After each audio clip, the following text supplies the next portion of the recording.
Salut tout le monde, bienvenue sur Always Geeks. Alors, le rouge est votre couleur favorite, Conan le barbare est votre film fétiche. Vous êtes des donneurs de sang assidus chez Emma Québec. Alors, ce Battle Tome Review est pour vous parce qu'on parle des Blades of Corn, Blood for the Blood God. Mais avant de commencer, on veut remercier le commanditaire de cette vidéo, la boutique Le Griffon à Sherbrooke, qui est notre boutique locale à Sherbrooke, chez laquelle Vincent et moi sommes des clients fidèles depuis de longues années, qui nous a fourni gratuitement le Battle Tome. Alors, merci beaucoup à la boutique Le Griffon, très belle boutique à Sherbrooke sur la rue Wellington, qu'on vous invite à venir visiter si jamais vous passez à Sherbrooke ou à visiter leur site web. Le lien sera en description de la vidéo. Donc, Vincent, tu es un joueur Blades of Corn de longue date. En fait, ça a Mhm. été une de tes premières armées, sinon la première que tu as achetée lorsqu'on s'est lancé dans Age of Sigmar après le décès de Warhammer Fantasy Battle. Le dernier Battle Tome était, disons, sweet and sour, si vous me prêtez l'expression anglaise. Il faisait mieux dans le méta dernièrement, mais il a connu des ratés. On l'attendait depuis longtemps, ce nouveau Battle Tome-là. Donc, d'abord, qu'est-ce que tu en penses de manière générale? C'est un superbe Battle Tome. Il est vraiment, c'est un beau Battle Tome avec plein de mécaniques intéressantes et un bel équilibrage interne. En fait, c'était le problème avant. Avant, essentiellement, il y avait une liste qui fonctionnait. On jouait des Bloodthirsters, Scarbrand, euh, puis toutes les autres listes peinaient à faire des bons résultats dans les tournois. Et même la liste des Bloodthirsters avait un problème majeur lorsqu'elle affrontait une armée de tir, ce qu'on appelle une gunline, à moins d'obtenir un double tour, était pratiquement certaine de ne pas réussir à passer parce qu'il n'y avait pas assez de points de vie sur la table. C'était trop facile pour l'adversaire de sortir nos gros monstres. Mais là, on a un livre qui est complètement différent, qui nous demande de penser des listes qui sortent de nulle part, qu'on n'avait pas vu avant. Ça va être super amusant pour les joueurs Korn dans les prochains mois de tester toutes les options que nous offre ce livre-là. C'est vraiment un très beau livre que Games Workshop nous a offert. Tout à fait. Puis on a eu l'occasion de le tester ensemble. On a joué deux parties, donc on a déjà une certaine expérience de cette armée-là. Tu as testé des listes, donc ça va être intéressant d'en discuter. Donc, on commence avec évidemment ce qui fait la structure, la saveur de l'armée, les aptitudes d'allégeance qui ont quand même changé la table des blood points, des blood points en fait en particulier, a changé de manière importante. Bon, on a gagné des attitudes vraiment, vraiment le fun. Bon, premièrement, les Os du Massacre, ce sont nos sous-factions. On va revenir, là. On en a quelques-unes qui sont intéressantes à jouer. Privilège de Fureur, c'est ce que je pense que tous les joueurs Korn voulaient voir. Si nos unités de démons sont à plus de 8 pouces des unités ennemies, elles ont une sauvegarde de 5 plus contre tous les tirs qui vont se les cibler. Donc, ça permet justement, j'en parlais tout à l'heure, à nos Bloodthirsters, à nos buveurs de sang d'espérer pouvoir se rendre en combat. Donc, c'est vraiment une activité qui est bienvenue. On a rajouté la petite règle qui est très fluff, que si jamais une unité démon Korn se retire d'un combat, retraite, elle perd cette protection-là. Mais dans les faits, on s'en fout, on joue Korn, on ne retraitera pas. Puis la vérité, c'est que c'est une habilité qui est surtout utile au premier tour pour nous prémunir contre les tirs ennemis. Mais déjà rendu au deux ou troisième tour, on va vouloir être engagé. Fait que là, ça va avoir moins d'impact. Mais au moins, on va réussir à se rendre encore à corps et à faire du dommage. Fait que ça nous a donné la chance qui nous manquait. Parce qu'avant, il faut savoir, Korn, la liste des buveurs de sang, avec les dernières modifications qu'il y avait eu, elle faisait très bien dans le méta. Contre les autres armées de corps à corps, c'était une des meilleures qu'il y avait, mais c'était contre le tir qu'elle peinait. Là, on vient de recevoir une protection qui fait le plus grand bien. Le plus grand bien, mais à noter qu'il y a une petite faiblesse, c'est que la protection ne fonctionne pas contre les Unleash Hell, donc contre les déchaînés, les enfers, parce qu'à ce moment-là, on n'est pas à plus de 8 pouces, mais autrement, ça protège largement du tir. Oui. Ensuite, on a meurtrier jusqu'à la fin. Dans le fond, ça, c'est pour nos sangliers, nos bloodbound en anglais. C'est nos unités mortelles, finalement. Ben, quand elles meurent, elles prennent une unité ennemie à 3 pouces quand elles meurent en combat, en mêlée. Et elles font, on roule un dé et sur 5 plus, elles font une blessure mortelle à l'unité ennemie. Donc, quand on va avoir une guerre, on va se grinder l'un et l'autre. Hein, les deux unités sont engagées puis qu'on se frappe, ben, les joueurs Korn ont un avantage. D'une part, quand leur unité meurt, ils vont faire des blessures mortelles à l'adversaire. Puis en plus, quand l'unité va mourir au complet, ben là, chaque modèle va faire des blessures mortelles, mais après ça, l'unité va mourir, elle va nous donner un blood point, puis on va être content. On passe ensuite à Haine de la sorcellerie. Ça aussi, c'est fluff. Puis ça aussi, c'est bienvenu. C'est encore une fois une protection, notamment à distance, mais qui va servir à lui au corps à corps. Ça, c'est pour toutes les unités mortelles ou démons. On ignore les sorts qui nous affectent sur 5+. Si en plus, on est en début de partie et qu'on est une unité de démon, ben, on va avoir en plus une 5 plus sauvegarde contre les sorts. Et il y a des unités mortelles, les Skull Crushers notamment, qui ont aussi une 5 plus contre les sorts pour ignorer le dommage. Bref, on va être solide. Là, on va pouvoir encaisser la magie. Tzinch n'aimera pas jouer contre Korn. Non, Singe, on a aussi, en fait, Teclis, qui est un sort qui peut faire des blessures mortelles à plusieurs unités ennemies. Donc, il y a différents, il y a les Séraphons aussi qui peuvent faire ça à plusieurs unités ennemies. Donc, vraiment, il y a plusieurs adversaires dans le méta à qui ça va nuire, cette règle-là. Et il faut ajouter qu'à chaque fois qu'on va réussir notre 5 plus pour ignorer la magie, on va se gagner un petit point, un blood point en plus de la dîme de sang. Et tu l'as dit, la table a été modifiée. Elle est excellente. Elle était bonne, mais elle est juste meilleure encore, je crois. Donc, ça va être à bien y penser. Les joueurs Tinge, les joueurs Luminette, par exemple, vont devoir bien y penser avant de faire des sorts qui affectent plusieurs unités. Parce que oui, il y a certaines fois que ça va passer, mais quand ça passera pas, on va être vraiment content, les joueurs Korn. Fait que, on a une belle protection ici contre des armées qui veulent nous affecter à distance. Ensuite de ça, Légion du Chaos, on l'a vu dans toutes les armées à peu près du chaos. Dans le fond, c'est qu'on peut inclure 2 unités sur 4 Slave to Darkness qui ont la marque du chaos et qui sont évidemment pas des sorciers. Et il faut leur donner la marque de Khorne tout simplement pour les inclure dans notre armée. À noter qu'ils ne sont pas des alliés. Ils ne peuvent pas être générales, mais elles pourraient, par exemple, si on rentre un héros, on pourrait lui donner une optimisation, c'est permis. Et 1 unité sur 4 peut être une unité de bête du chaos qui n'a pas le mot-clé, évidemment, Tzinch ou Slanesh parce qu'on les aime pas, ceux-là, qui n'est pas sorcier parce qu'on déteste les sorciers, mais qui gagne le mot Korn. Et on arrive à la table de la dîme de sang, qui est vraiment, à mon avis, ce qui va faire l'aspect très compétitif de l'armée. C'est vraiment super. Oui, alors, ben écoutez, c'est ce qui fait aussi que les joueurs Korn sont les joueurs les plus agréables à affronter. C'est parce que les joueurs Korn sont tout le temps contents. J'avais entendu ça dans une vidéo de Vince Venturella. Et c'est vrai, quand on joue Korn, ce qu'on aime, c'est quand on tue des unités ennemies, comme tous les joueurs, on trouve ça le fun, on est content. Mais quand l'adversaire nous tue des unités, on n'est pas trop déçu non plus parce qu'on gagne des bonus. Des fois, en fait, on veut que nos unités meurent pour qu'au début du tour suivant, on puisse avoir un point de plus pour s'en servir. Alors, comment ça marche? Dès qu'une unité meurt, ami ou ennemi, on va récolter un point de dîme de sang. Il y a quelques autres moyens de gagner des blood points aussi dans la partie. Et à la fin de la phase de héros, on va pouvoir utiliser une des 8 habiletés suivantes, une seule seulement par phase. Et ça nous donne des habiletés qui sont vraiment fortes, qui peuvent ajouter un aspect très tactique.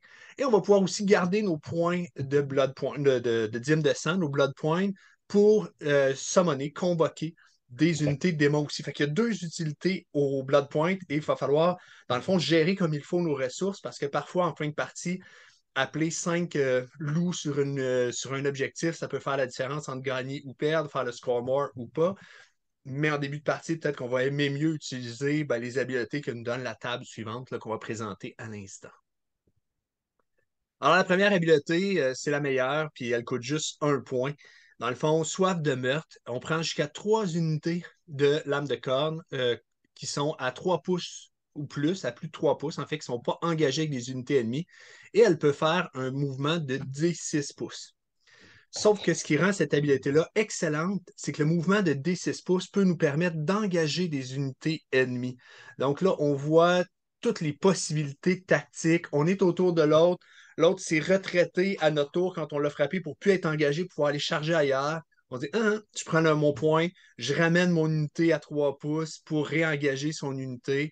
On a une unité, par exemple, un Kragnos qui est sur un objectif puis qui mange nos unités une après l'autre. On n'a pas beaucoup, on va le voir, on n'a pas de très gros marteaux. On n'en a pas beaucoup à tout le moins de gros marteaux en corne. C'est un peu particulier. On s'attendait peut-être à une armée qui cogne plus fort, mais ça va être une armée qui va gagner les guerres d'attrition puis qui est très tactique.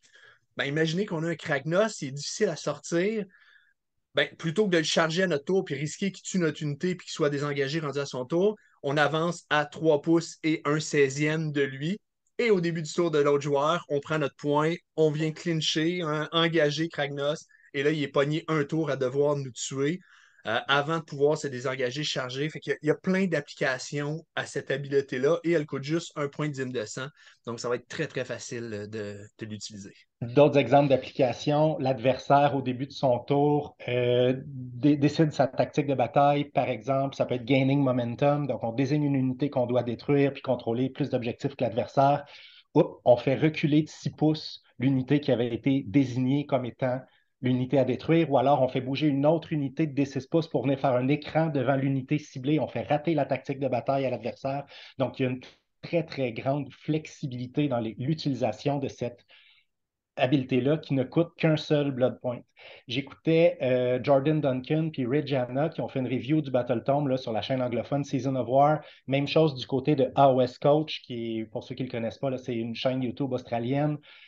En anglais aussi. Donc, les deux étaient de l'avis que cette habileté-là, Murder Lust, donc soif du meurtre, c'est complètement cassé. Ou à tout le moins, c'est extrêmement fort. C'est la meilleure habileté. Puis pour un Blood Point, tu peux la faire à chaque tour, là, ou à peu près. C'est hyper fort. Superbe comme habileté, c'est très tactique et effectivement, ça me semble un peu fort pour un point. Dans les mains d'un bon joueur, ça a un potentiel de faire la différence entre gagner ou perdre une Mhm. partie. On le disait, moi, je vois un potentiel de faire rater des tactiques de bataille avec ça.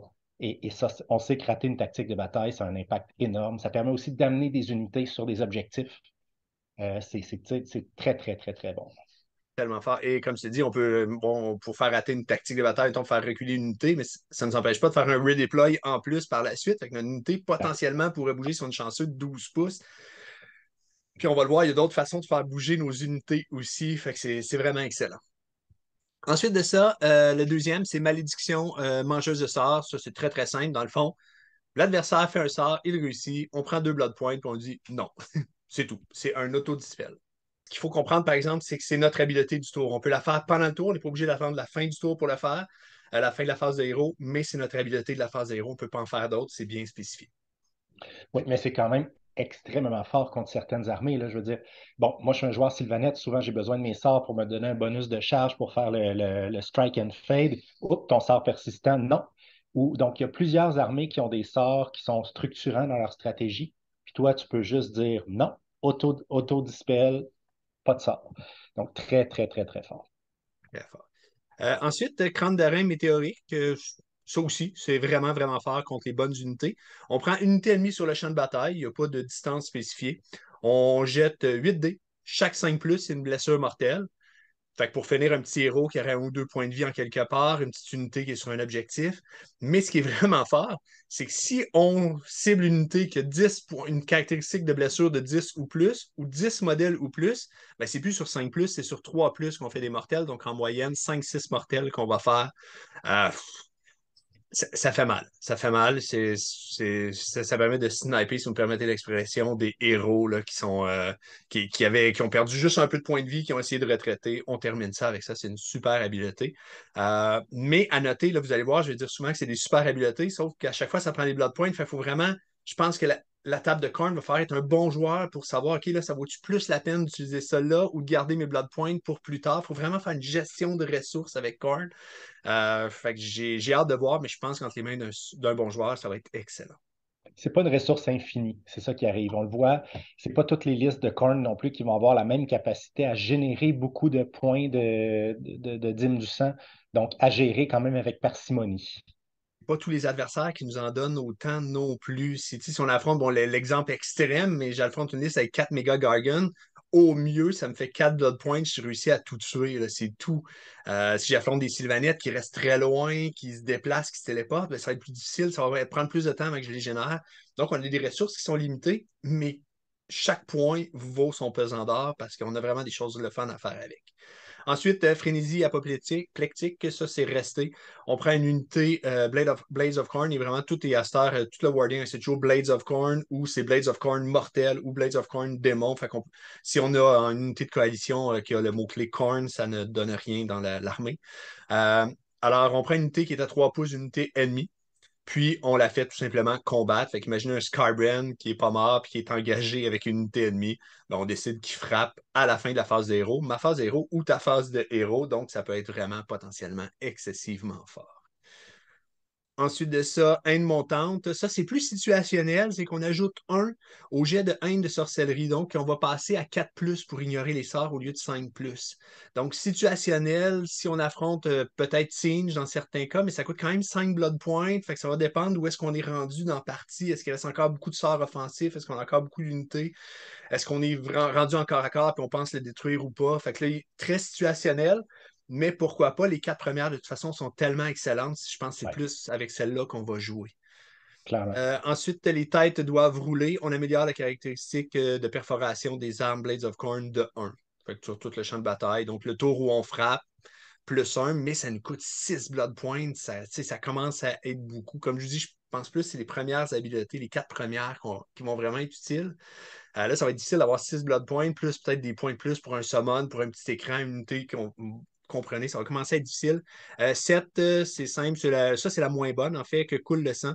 On jette un dé pour chaque unité ennemie sur un champ de bataille qui est à 3 pouces d'unité Blade of Corn. Sur 2 plus, unité subit des 3 blessures mortelles. Ça va être probablement beaucoup plus pratique de faire juste une attaque météorique sur une unité ciblée ou faire combattre une grosse unité de Skull Reaper, mettons, qui est engagée. Ça, je pense que ça va être plus avantageux. Et dernièrement, Massacre triomphal, ajouter un à la caractéristique d'attaque des armes de mêlée des unités lames de corne amies jusqu'à la fin de la bataille. Ça sonne bon, mais c'est 8 blood points. Moi, ça sonne comme du win more. Si je suis dans Oui. une situation vraiment pas bonne puis qu'il me reste presque plus d'unités, je suis en train de perdre, ça me donne rien de donner plus une attaque au peu d'unités qui me restent probablement. Je vais être mieux de summoner quelque chose puis des renforts parce que j'en aurai besoin. Puis si je suis en train de gagner, que mes unités sont encore là, puis ça serait bon d'avoir plus une attaque sur chacune de mes unités, c'est que je suis déjà probablement en bonne posture. Fait que tant qu'à ça, probablement encore soit summoner et tout. Fait que je vois pas dans quel scénario ça va vraiment nous sauver ou quoi que ce soit, cette habileté-là. Vraiment, moi, c'est le début de la table qui est excellent. Puis c'est parfait parce que c'est le début de la table qu'on va pouvoir jouer rapidement. Dès le tour 1 ou 2, on va avoir 2, 3, 4 points, dépendamment comment la partie se passe, pour commencer à faire des trucs sympathiques. Donc, c'est très, très fort cette table-là, mais il va falloir apprendre à gérer nos ressources. Mais c'est des ressources qui permettent de casser des tactiques Mhm. adverses. En auto-unbind un sort ennemi qui est structurant dans sa stratégie, bougeant jusqu'à 3 unités de D6 pouces, comme tu l'as expliqué. Donc, c'est vraiment des très, très bonnes habiletés sur le plan tactique. Excellent.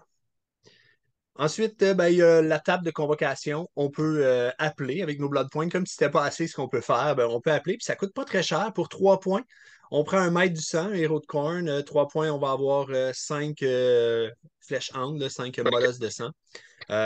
Puis ça monte comme ça. Maintenant, il y a une fait à noter, les buveurs de sang ont monté à 10 points. Ils coûtent un petit peu plus cher qu'avant. Ça commence à être beaucoup. Je ne sais pas si on va se rendre souvent là parce que à mon avis, on va vouloir utiliser nos points avant pour frapper, pour se déplacer, pour cibler un héros ennemi qu'on veut finir, etc. Fait que je sais pas si on va regarder nos points, on va être si économe que ça, mais ce que j'aime, c'est qu'à 3 points, on peut avoir 5 loups, puis ça ben, flèche hand, puis ça peut être utile. Ça, c'est un écran qui est intéressant, c'est une unité qui va aller chercher un objectif, qui va aller menacer un petit héros. On peut aussi, pour pas beaucoup de points, appeler un prêtre de Korn, un démon qui va être un prêtre, donc lui donner la prière qu'on n'aura pas pu prendre parce qu'on arrive dans un instant aux prières, mais elles sont magnifiques, les prières. Là. Il y a des prières qu'on ne prendra pas. Elles sont excellentes. N'importe quel livre voudrait les prendre, mais nous, on ne les prend pas parce qu'on a juste des meilleures. Fait on peut appeler un prêtre pour se donner la prière qui serait finalement très utile dans le match-up. Bref, on a des belles options qui ne coûtent pas très cher pour compléter notre table de Blood Point qu'on a vu précédemment. Ouais, puis dans la saison actuelle, j'aime qu'on puisse invoquer un Galician Champion pour seulement 3 points. Donc, des fois, ça permet d'avoir le deuxième pour, si nos prêtres sont morts, d'aller en chercher un pour pouvoir faire les battles tactiques qui nécessitent 2 Galician Champions. Donc, vraiment, là, ça ouvre des possibilités intéressantes. Ouais. On passe maintenant aux optimisations et on commence par les traits de commandement qui sont séparés en 2 catégories. On a d'abord les traits de commandement pour les démons, puis ensuite les traits de commandement pour les mortels de corps. Celles pour les démons sont bonnes, sont vraiment bonnes. Il y Ouais. en a 4. Les 4, je leur vois une utilité dépendamment de la liste qu'on va faire, même si je mets quand même une préférence. La première incarnation de la colère, ben, tu prends au début de ta phase 0 une os de sanguinaire, puis sur 2 plus, tu ramènes des 3 figurines. On va voir qu'il y a des moyens d'en ramener des 6 avec une certaine unité. Puis leur bannière, quand ils font un battle shock test sur un 1, va ramener une unité aussi. Fait que si on a des blocs de sanguinaire, ce qui aujourd'hui est jouable parce qu'ils cognent plus fort qu'avant, ils ont doublé leur attaque. Donc, pourquoi pas? Mais ça, c'est dans un build particulier de liste seulement qu'on va vouloir ça. Ensuite, le deuxième, si général et commandant, vous commencez la bataille avec un point de dîme de sang. Ça peut sembler anodin, un point de dîme de sang, mais dans la partie qu'on a jouée, il y a un tour, je me souviens, au tour 2, j'avais 3 points de dîme de sang, puis j'aurais tellement aimé avoir le quatrième dès à la phase 0 pour tout de suite frapper avec mon Bloodthirster. Fait que, des fois, la petite différence entre avoir le 3 et le 4 points peut faire une bonne différence. Attendre une phase 0 de plus, ben, notre héros est peut-être mort avant d'avoir pu frapper, par exemple, ou on n'a peut-être pas pu sniper le héros parce qu'on avait juste 2 points au lieu de 3. Fait que, même si c'est pas ma préférée, ça se défend comme idée. Si en plus on va chercher la prière qui est Blood Sacrifice, ça veut dire qu'on peut commencer notre premier tour avec déjà 2 Blood Points en réserve, sans qu'il y ait d'unité qui soit morte. Donc on peut déjà dissiper, par exemple, si on joue contre un Teclis, son sort désagréable qui va faire une bulle de 5+ de sauvegarde tout autour. Fait qu'on sait que là, si on a le tour, on va pouvoir cogner pour ne se sera pas embêté par sa ward. Donc il y a quelque chose à faire avec ça. Ensuite, celui moi que je préfère, c'est Agitateur Ardent parce que j'aime vraiment la table des prières. Et dans le fond, ça fait en sorte que notre démon devient tout simplement un prêtre. Donc, si Ouais. on joue un Bloodthirster, ben, on lui met ça. Peut-être qu'on n'a pas assez. Là, ça commence. Un Bloodthirster, c'est 330 points. Ça gruge une partie de nos points qu'on consacre pour les héros. Donc, on peut tout de suite le mettre prêtre, tout simplement. Puis, on a notre prêtre, en plus d'avoir une unité qui va être mobile, qui va cogner, bon, etc. On parlera des Bloodthirsters tout à l'heure. Et le dernier, ben, chasseur implacable. C'est plus tricky. Dans la partie où je l'ai joué, ça n'a pas été utile à aucun moment. Mais je pense que j'ai réfléchi et j'ai trouvé des applications. Dans le fond, c'est qu'à la fin de la phase de combat, si le général a combattu et est à 3 pouces d'unité ennemie, il peut faire un mouvement de pile-in, ce qui peut permettre de mieux le replacer, d'engager une unité qui sera à côté, qui n'a pas pu engager. Mais ce qui est vraiment bon, c'est qu'il peut, s'il a réussi à détruire l'unité avec laquelle tu es engagé, il peut tout de suite faire un mouvement normal ou tenter un mouvement de charge. Les Bloodthirsters cognent bien, mais c'est pas non plus, tu peux pas les envoyer dans une unité de Berserker, Fire Slayer, je sais pas trop, là, puis une grosse unité de 20, ils vont juste mourir tout simplement. Mais ça fait des bonnes unités de chasse. Eux, une petite unité de 10 points qui s'est téléportée sur un objectif, ils peuvent aller le chercher, ils vont probablement la passer. Et là, ça leur permet de refaire un mouvement pour revenir dans la bataille. Fait que j'ai j'ai eu une mauvaise expérience la première partie que j'ai joué avec parce que ben, le scénario, la partie, la façon dont c'était déroulé a fait en sorte que ça n'a pas été utile, mais je vais lui donner d'autres chances à ce trait de commandement-là. Il y a quelque chose à faire avec ça, selon moi. Il faut juste trouver comment bien l'exploiter. Puis maintenant, du côté des mortels, ben ça, j'ai trouvé que c'est un petit peu moins intéressant à ajouter un aux caractéristiques de dégâts des attaques générales s'il cible un héros ennemi. Trop situationnel. Ajouter un au jet de course et de charge pour les unités pillards de sang, griffes de Karanac, on s'en fout. Molosse de Corn, un de charge, c'est pas assez. Si ça avait été toutes les unités, peut-être, mais là, c'est seulement certaines unités ciblées. Seigneur Carnelu, ça, c'est les Gore Chosen. Il a fallu que je fasse la traduction dans ma tête, ça n'a pas été évident. Puis pour le faire, j'ai pris le livre en anglais. Carnelu, c'est quoi ça? C'est les Gore Chosen. Alors, ça, c'est nos héros de Korn. Fait qu'on a juste un, la caractéristique d'attaque des armes de mêlée des Gore Chosen amis, tant qu'elles sont entièrement 16 pouces général. Si on veut un build fluff, où on met beaucoup de Slaughter Priest, on met un Lord of Corn, on met un Blood Secretor, puis là, on s'amuse, puis il y a même un bataillon exprès pour les Gore Chosen. On va jouer fluff, on va le prendre, mais c'est pas le meilleur. Le meilleur est, selon moi, le dernier, au prêtre de Korn. Notre prêtre Ah ben, oui. peut lancer 2 prières par tour au lieu d'une seule. Puis comme il y a plein de bonnes prières, Mhm. écoutez, moi, la dernière liste que j'ai faite, j'ai pris l'optimisation. J'avais un Warlord bataillon. Puis j'ai pris l'optimisation qui me permettrait d'avoir une prière de plus sur chacun de mes prêtres. Il ne pouvait pas en lancer une de plus, mais il en connaissait une de plus pour avoir toutes les options disponibles. Et je pense que dans la partie, j'ai utilisé toutes les options et ça a très bien été pour Korn avec ça. La table de prière, on va la voir dans quelques instants, elle est excellente. Elle est vraiment superbe. Mais avant de passer aux prières, on a les artefacts de pouvoir. Ici aussi, ils sont divisés en deux catégories, certains réservés aux démons et certains réservés aux mortels.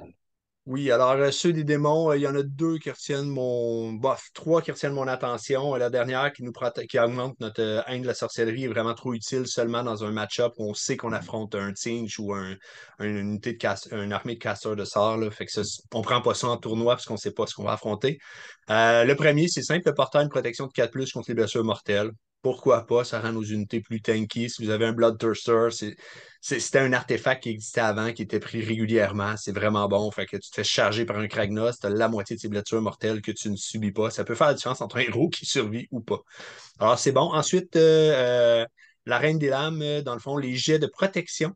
des unités à 3 pouces de notre héros. Donc, pas juste les jets de protection contre les attaques de notre héros, mais l'unité qui est à 3 pouces perd ses protections.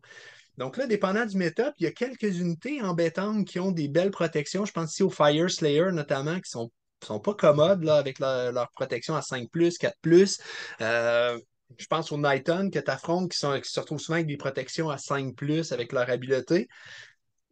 Pourquoi pas? Si on joue un Bloodthirster, on veut être sûr que ses attaques rentrent, puis les autres unités qui sont autour vont aussi pouvoir faire rentrer leur attaque.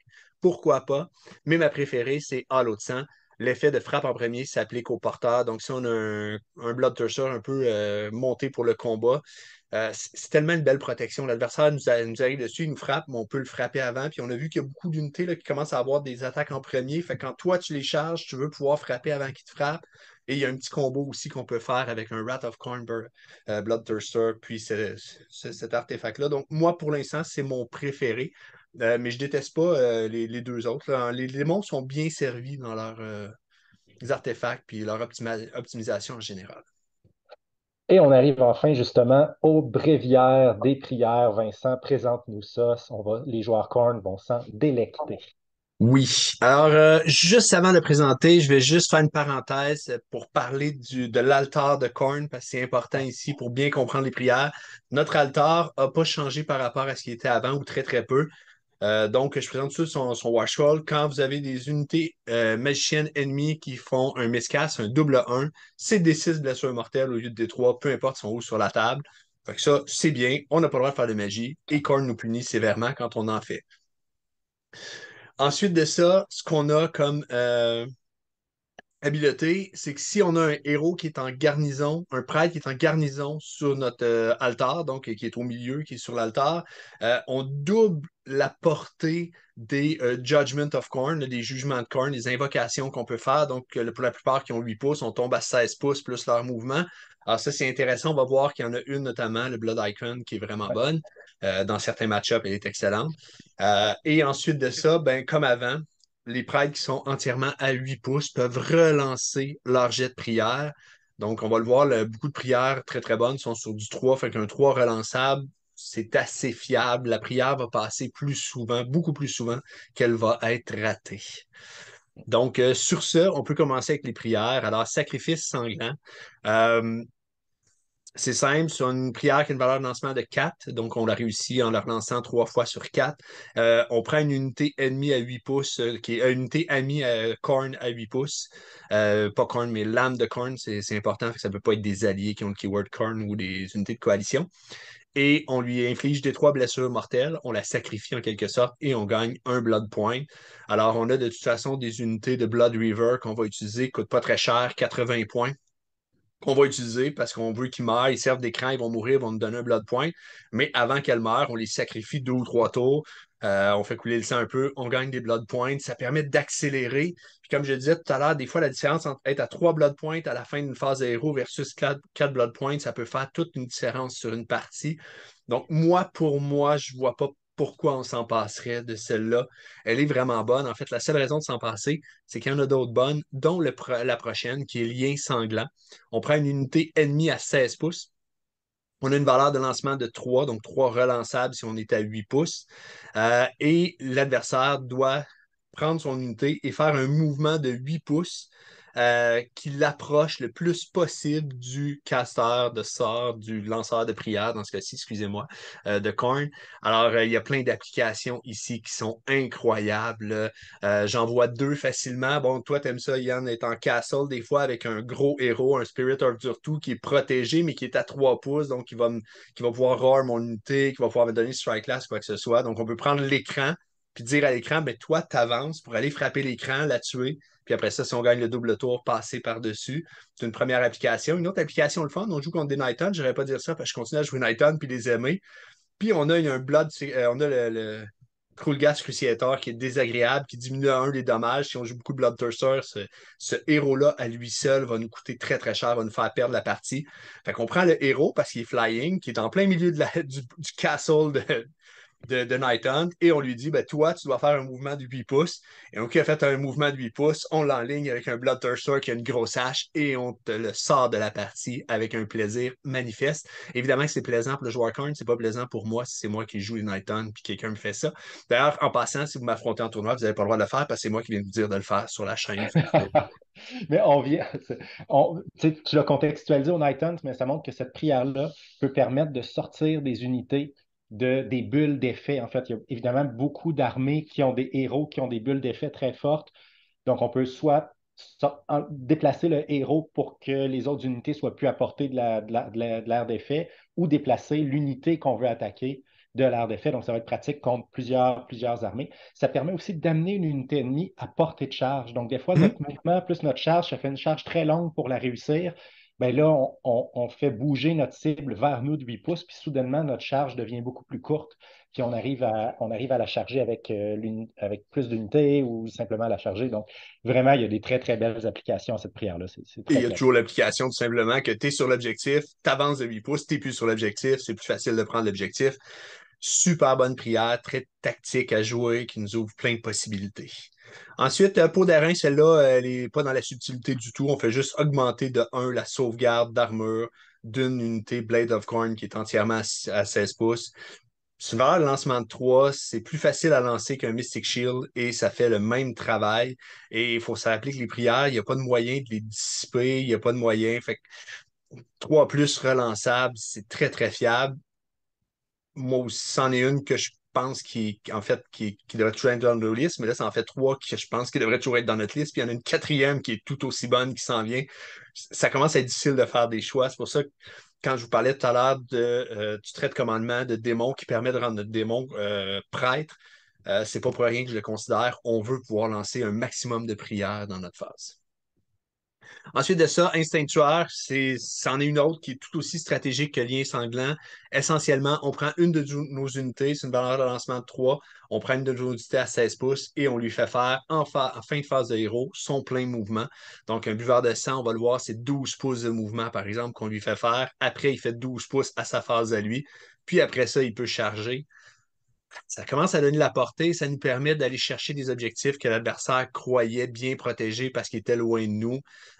C'est un peu ce qui manquait à Korn avant. Il y avait de la misère à aller au combat. C'est une armée qui était lente, mais là, c'est plus une armée qui est lente, sauf que c'est une armée qui peut projeter une unité à la fois et non pas toute son armée. On n'est pas les Iron Jaws qui vont tout avancer et vont faire une Alpha Strike. Il va falloir jouer avec un petit peu plus de stratégie, un petit peu plus de finesse.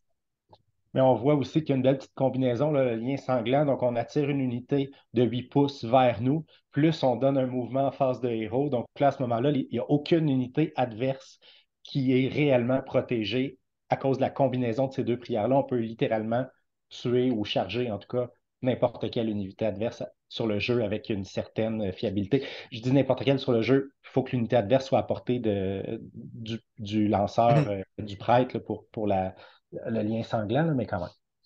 Ouais. Et on peut évidemment faire un D6 pouces à notre prêtre en phase pour l'approcher. Si on est chanceux, on gagne 6 pouces. Fait qu'on est rendu à 22 pouces pour la prière. On commence à voir les possibilités, puis ce qui va être difficile pour le joueur Korn, c'est de les voir pendant la partie, puis de ne pas en manquer de ces possibilités-là. Ensuite, on a Flamme Impie. Alors, ça aussi, c'est pas dans la finesse. C'est une valeur de lancement de 4. Encore une fois, 16 pouces. J'aime ça. Il y a un 8 pouces pour la première prière parce que c'est un sacrifice. On imagine une unité pour qu'elle soit proche. Toutes les autres, c'est 16 pouces. C'est facile à retenir. Et dans le fond, ce qu'on fait, c'est que cette unité-là va gagner plus un de rend de perforation à ses armes. Elle est vraiment bonne. Mais les autres aussi, on les veut. Il va y avoir des choix à faire. C'est pour ça que summoner un petit démon qui, lui, serait un prêtre, pourquoi pas? Ça va se discuter. Et le dernier, c'est peut-être celle qui est la plus situationnelle. C'est celle qu'on va prendre le moins souvent, je crois. C'est Fléau du sorcier. Valeur d'exaucement de 4. On prend une unité sorcier ennemi qui est visible du prêtre, donc il n'y a pas de portée, et on soustrait un au jet de lancement de cette unité-là. Et au début de notre prochaine phase de héros, chaque fois qu'elle tente de lancer, jusqu'à la prochaine phase de héros, chaque fois qu'elle tente de lancer un sort et que le sort n'est pas lancé, l'unité subit des 3 blessures mortelles. Fait que c'est bon, mais c'est situationnel. C'est probablement pas celle qu'on va prendre le plus souvent. Les fois où je pense qu'on va la prendre, c'est la fois où on va summoner un petit héros prêtre, puis là, on est vraiment contre un Tzeentch, admettons, où on est contre une unité qui lance beaucoup de sorts, peut-être des séraphons ou quoi que ce soit. Puis là, on va dire, ah, ce serait le fun, tu sais, s'ils grattent un sort de temps en temps de plus, ça va nous aider. Mais même là, on est déjà bien protégé contre leur sort. Fait que je pense que c'est la prière qui va être le moins souvent utilisée. J'aime beaucoup Flamme Impie parce qu'elle va nécessairement être bonne. Améliorer notre perforation de 1, peu importe ton match-up, ça va être bon. Alors que les autres prières qui font des trucs de mouvement sont très bonnes, mais un peu plus tactiques, un peu plus situationnelles. On va s'en servir une fois, deux fois maximum par partie. Tandis que Korn, tu l'as dit, on veut s'engager rapidement au combat. C'est une armée qui frappe pas naturellement. Quand on va voir les chartes d'unité, c'est pas une armée qui frappe particulièrement fort. Donc, allez leur donner cette force de frappe supplémentaire-là avec la perforation améliorée. Je pense que dans certaines parties, ça peut avoir un très, très gros impact. En Sylvanette, on a un sort qui donne ça, là, une amélioration de performation de 1 autour d'une forêt. Puis c'est vraiment un très, très bon sort. Là. Ça fait une grosse différence. Donc j'aime beaucoup cette prière-là quand même. Oui, il y en a 5, moi, que je trouve qui sont vraiment, vraiment excellentes. Les listes que j'ai faites, dans la liste que j'ai fait, j'avais 4 prêtres, puis Oui. toutes les prières et certaines 2 fois. Fait que je me disais, si un de mes prêtres meurt, je vais l'avoir quand même, parce que, tu sais, un sanctuaire, on veut l'avoir, c'est de faire un mouvement en phase zéro, c'est ce qui va nous permettre en fin de partie d'aller chercher des objectifs qui sont autrement impossibles à aller chercher et tout. Mais Flamme Impie, effectivement, dans le scénario où à un moment donné, toutes les unités sont lockées, sont engagées en corps à corps, notre plus grosse unité a le +1 de Rennes. Fait que c'est pour ça que j'aime vraiment l'optimisation qui nous permet à tous nos prêtres de gagner une prière supplémentaire là, qu'elle connaît, même si elle ne peut pas en casser une de plus, on a toutes les options dans nos Oui. mains pour vraiment maximiser l'utilisation du bréviaire de prière. Et Euh, on va c'est- le voir. Ouais. ouais. Puis on va le voir tantôt. Il y a plusieurs tactiques de bataille chez Korn qui nécessitent de tuer une unité adverse. Donc, aller se donner une perforation de 1 de plus, ça fiabilise de réaliser la tactique de bataille. J'aime beaucoup la prière. On arrive donc aux sous-allégeances, les hostes du massacre. Donc, là, il y en a plusieurs qui sont intéressants. Moi, j'ai hâte, il y en a un que j'aime particulièrement, mais Vincent, présente-nous-les. Oui, alors ils ont divisé ça encore une fois. Il y en a la moitié qui sont utiles pour les démons, Ouais. l'autre moitié qui sont utiles pour les mortels. Et à la fois la partie démon et la partie mortelle sont jouables, je pense, avec le nouveau livre. Les joueurs qui vont jouer Korn tranquillement, il y a peut-être une liste un peu plus forte qui va se dessiner. Peut-être qu'on va se rendre compte qu'il y en a un des deux qui est meilleur, mais pour l'instant, j'ai la chance, par exemple, de discuter beaucoup avec un de nos joueurs ici, Kevin, qui est un grand joueur Korn, qui a fini d'ailleurs très très bien. Il a fait 4-1 au Clash l'an dernier avec son armée de Korn. Puis ils sont dans un groupe de conversation avec d'autres personnes, puis on voit plein de listes popper, puis c'est vraiment intéressant. D'ailleurs, je salue ces joueurs-là là, qui m'ont vraiment aidé aussi à monter la review, parce que je lisais leurs commentaires et tout. Puis ça m'a grandement inspiré. Fait on voit plein de listes différentes. Il y a tellement de choses intéressantes à tester. Donc, on a une os, peu importe le build qu'on va faire, peu importe la liste, il y a une os qui va être utile. Alors, la première, c'est les faucheurs de la vengeance. On ajoute un objet de touche pour les attaques des unités de démons des faucheurs de la vengeance qui ciblent un héros ennemi. Euh, Celle-là, c'est peut-être celle que j'aime le moins. Ça va dépendre peut-être de la saison dans laquelle on est. Peut-être si on retourne dans une saison où les monstres ou les gros héros sont vraiment utiles, ben, il va en avoir plus sur la table, fait qu'on va vouloir les tuer. Puis en plus de ça, quand on tue un héros, c'est non seulement un blood point parce que c'est une unité qui est morte, mais cette host-là nous en donne un deuxième en bonus. Mais c'est pour l'instant, en tout cas, dans le la saison actuelle, je pense que c'est ça. C'est pas la meilleure. La deuxième, les Seigneurs du Sang. Si vous décidez de jouer des Bloodletters, qui sont maintenant jouables parce qu'essentiellement, ils ont doublé leur point de vie, ils ont doublé leurs caractéristiques d'attaque, ils ont monté de points aussi, mais ils n'ont pas doublé en points, donc ils sont vraiment plus forts pour ce qu'on paie.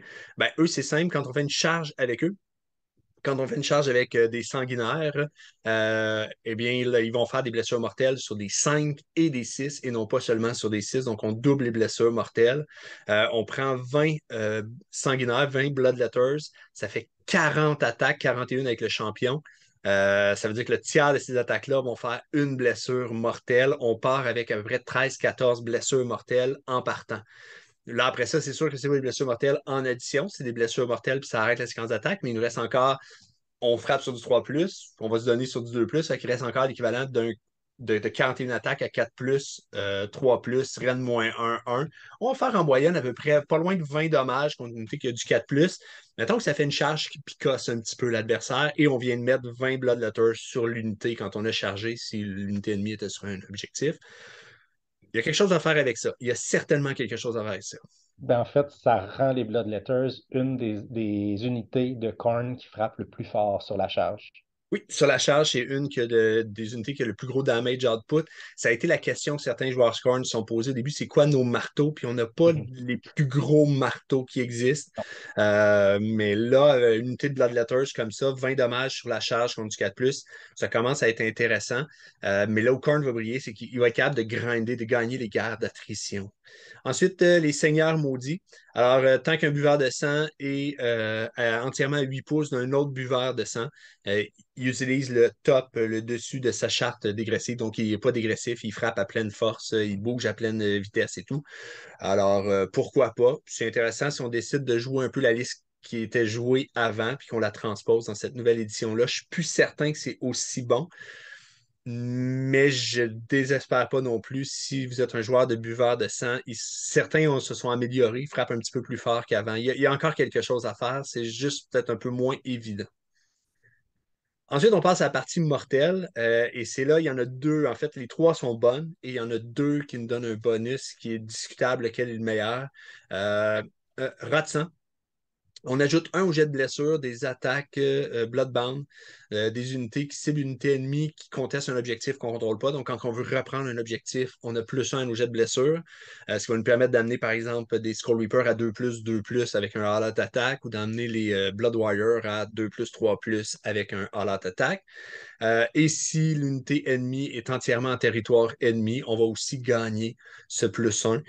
C'est celle qui semble être préférée par beaucoup de joueurs parce que ça augmente un peu notre létalité alors qu'on n'a pas une très grande létalité. Notamment les Blood Warriors frappent, mais pas si fort que ça. Ensuite, suppôt d'écran. Alors, si on fait une charge de 8 avec nos unités Bloodbound, on a l'effet de frappe en premier qui s'applique. Donc, si on charge avec plusieurs unités et qu'on a un ou deux 8 on va pouvoir enchaîner plusieurs unités qui vont frapper avant. C'est bon, mais on n'est pas l'armée la plus mobile non plus. On peut facilement projeter une unité à l'autre bout de la table, on peut surprendre l'adversaire, mais on ne peut pas tout projeter notre armée. Fait c'est souvent nous qui va devoir encaisser les charges, à mon avis. Alors, je ne suis pas certain de celle-là. Elle est bonne, le bonus est bon en soi, mais je ne suis pas certain que c'est la meilleure. Et on passe ensuite aux écorchés. Les unités Bloodbound, elles ont une protection de 5+ si elles ont été choisies pour combattre à cette même phase. Donc, quand on attaque avec une unité Bloodbound en combat, elle gagne une protection de 5+ jusqu'à la fin de la phase de combat. Je parlais de guerre d'attrition, ça augmente énormément notre durabilité. Écoute, tu l'as joué contre moi, Vincent. Moi, je suis convaincu. Ça, c'est la sous-faction que moi, je jouerais si je jouais Korn. Euh, l'impact est majeur. Euh, en fait, c'est parce que Korn, quand on joue des mortels, on va le voir tantôt, tu l'as dit, c'est pas l'armée qui frappe le plus fort, mais c'est une armée qui peut tanker très, très bien. Tu as beaucoup d'unités qui sont de base sur une save à 3+, tu en as qui sont sur une save à 2+. Donc, arriver, passer sur un 3+, 5+, ça te donne une tankiness qui est vraiment, vraiment excellente pour gagner les guerres d'attrition, pour rester sur un objectif. Moi, j'aime beaucoup, beaucoup cette sous-faction-là. Ouais, c'est vraiment, ça peut être intéressant. C'est quand l'adversaire a plusieurs unités engagées avec les nôtres, on en a plusieurs, mais le jeu d'activation devient compliqué pour l'adversaire parce que notre petite unité Bloodbound qui frappe pas très fort, qui reste juste 5 points de vie, si tu la frappes pas tout de suite, elle va frapper avant, puis là, elle va être une 5+, fait que ça se peut que tu la tues pas ce tour-ci, fait que ça force l'adversaire des fois à prendre des décisions qu'il voudrait peut-être pas prendre normalement. Mhm. Puis nous, ben, ça augmente juste notre survivabilité. Fait que En tout cas, moi, j'ai trouvé excellent. Quand je l'ai joué, c'est peut-être le scénario, la façon que ça s'est joué, mais ça a eu un impact qui était immense sur la partie, cette habileté-là. C'est d'ailleurs ce qui avait permis à Korn de l'emporter, là, je pense, en Mhm. partie. Là, Oui. fait que c'était Oh, très oui. bon. On passe maintenant au jeu égal, donc les fameuses grandes stratégies et tactiques de bataille qui sont spécifiques à la sous-faction. On sait que c'est un peu contesté, hein. Il y a des gens qui trouvent que ça peut être une source de déséquilibre entre les armées ou les Battletomes qui ont des bonnes tactiques de bataille ou des bonnes grandes stratégies ont un avantage assez net sur ceux qui n'en ont pas, surtout dans la saison actuelle où on a plusieurs tactiques de bataille qui sont vraiment pas faciles à faire. Donc, avoir des bonnes tactiques de bataille dans notre livre, c'est vraiment un avantage. Et là, Korn sont assez bien servis, autant au niveau des grandes stratégies que des tactiques de bataille. Surtout, en fait, au niveau des tactiques de bataille. C'est ça. C'est au niveau des grandes stratégies, je trouve que ce sont des belles grandes stratégies et toutes les grandes stratégies devraient ressembler à ça. C'est des grandes stratégies qui nous obligent à faire des choix qu'on ne veut pas nécessairement faire, qui sont difficiles. On va prendre l'exemple, on en a déjà parlé sur la chaîne, mais l'exemple classique de la grande stratégie de Tsinch où ben, essentiellement, tu roules tes dés au début et tu as déjà ta grande stratégie. Ça ne met pas de contraintes sur ton gameplay, C'est c'est pas juste con. tactique, c'est juste plate. C'est con. Celle des Night Hunt où à la fin, il faut plus que tu sois sur les objectifs et tout. Je peux compter sur les doigts d'une main le nombre de fois où j'ai pas réussi. Puis quand j'ai pas réussi, c'est parce que j'ai choisi, parce que finalement, j'ai fait le calcul, c'est plus avantageux à faire mon score more, mais tu sais, puis là, c'est score more, score one, score two, puis tout ça. Fait que là, ça faisait comme plus de points, ça empêchait l'adversaire. Au final, c'était plus avantageux, mais c'est très, très rare. C'est presque automatique qu'on le fait. Celles de Korn ne sont pas comme ça, mais elles sont faisables, mais elles nous entraînent des restrictions. Donc, le premier, c'est les légions de sang en marche. Alors, dans le fond, ce qu'il faut, c'est que quand la bataille prend fin, il faut qu'à chaque round de bataille après le premier, pas au premier, mais à partir du deuxième, on ait convoqué une ou plusieurs unités de démons, lames de corne sur le champ de bataille. Donc, à chaque round, au deuxième, au troisième, au quatrième et au cinquième, il faut avoir convoqué une unité de démons. Je vois grimacer. Mais ça, c'est une habileté. Elle se fait. Elle est faisable. J'ai affronté un joueur avec l'ancienne version, elle existait déjà, qui me l'avait fait dans un tournoi à Ottawa. Puis il l'avait réussi de peine et de misère, mais il l'avait réussi en me cédant le 5e tour pour pouvoir faire un blood point pendant ce tour-là, puis summoner à son tour. Sauf que la contrainte est majeure. C'est que si on veut avoir assez de blood point à chaque tour, il faut premièrement s'assurer qu'au tour 1, on puisse réussir à faire au round 1, il faut au moins faire 3 blood points. Donc, blood sacrifice, on a notre démon qui nous en donne un en premier, puis on espère qu'une unité meurt d'une certaine façon. Fait que, tu sais, pour être déjà qu'au round 2, il faut absolument pouvoir summoner des loups. Mais si on a fait ça, ça veut dire qu'on n'a pas snipé un héros ennemi, ça veut dire qu'on ne s'approche pas du apocalyptique Fury qui fait en sorte qu'on va pouvoir frapper en face des héros. Fait que ça nous coûte très, très cher à faire. Elle est faisable, mais elle nous coûte cher.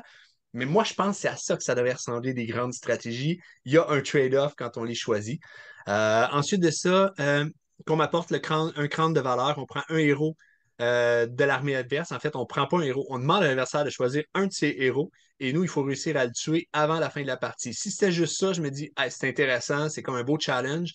Malheureusement, il faut en plus que notre général ne soit pas tué.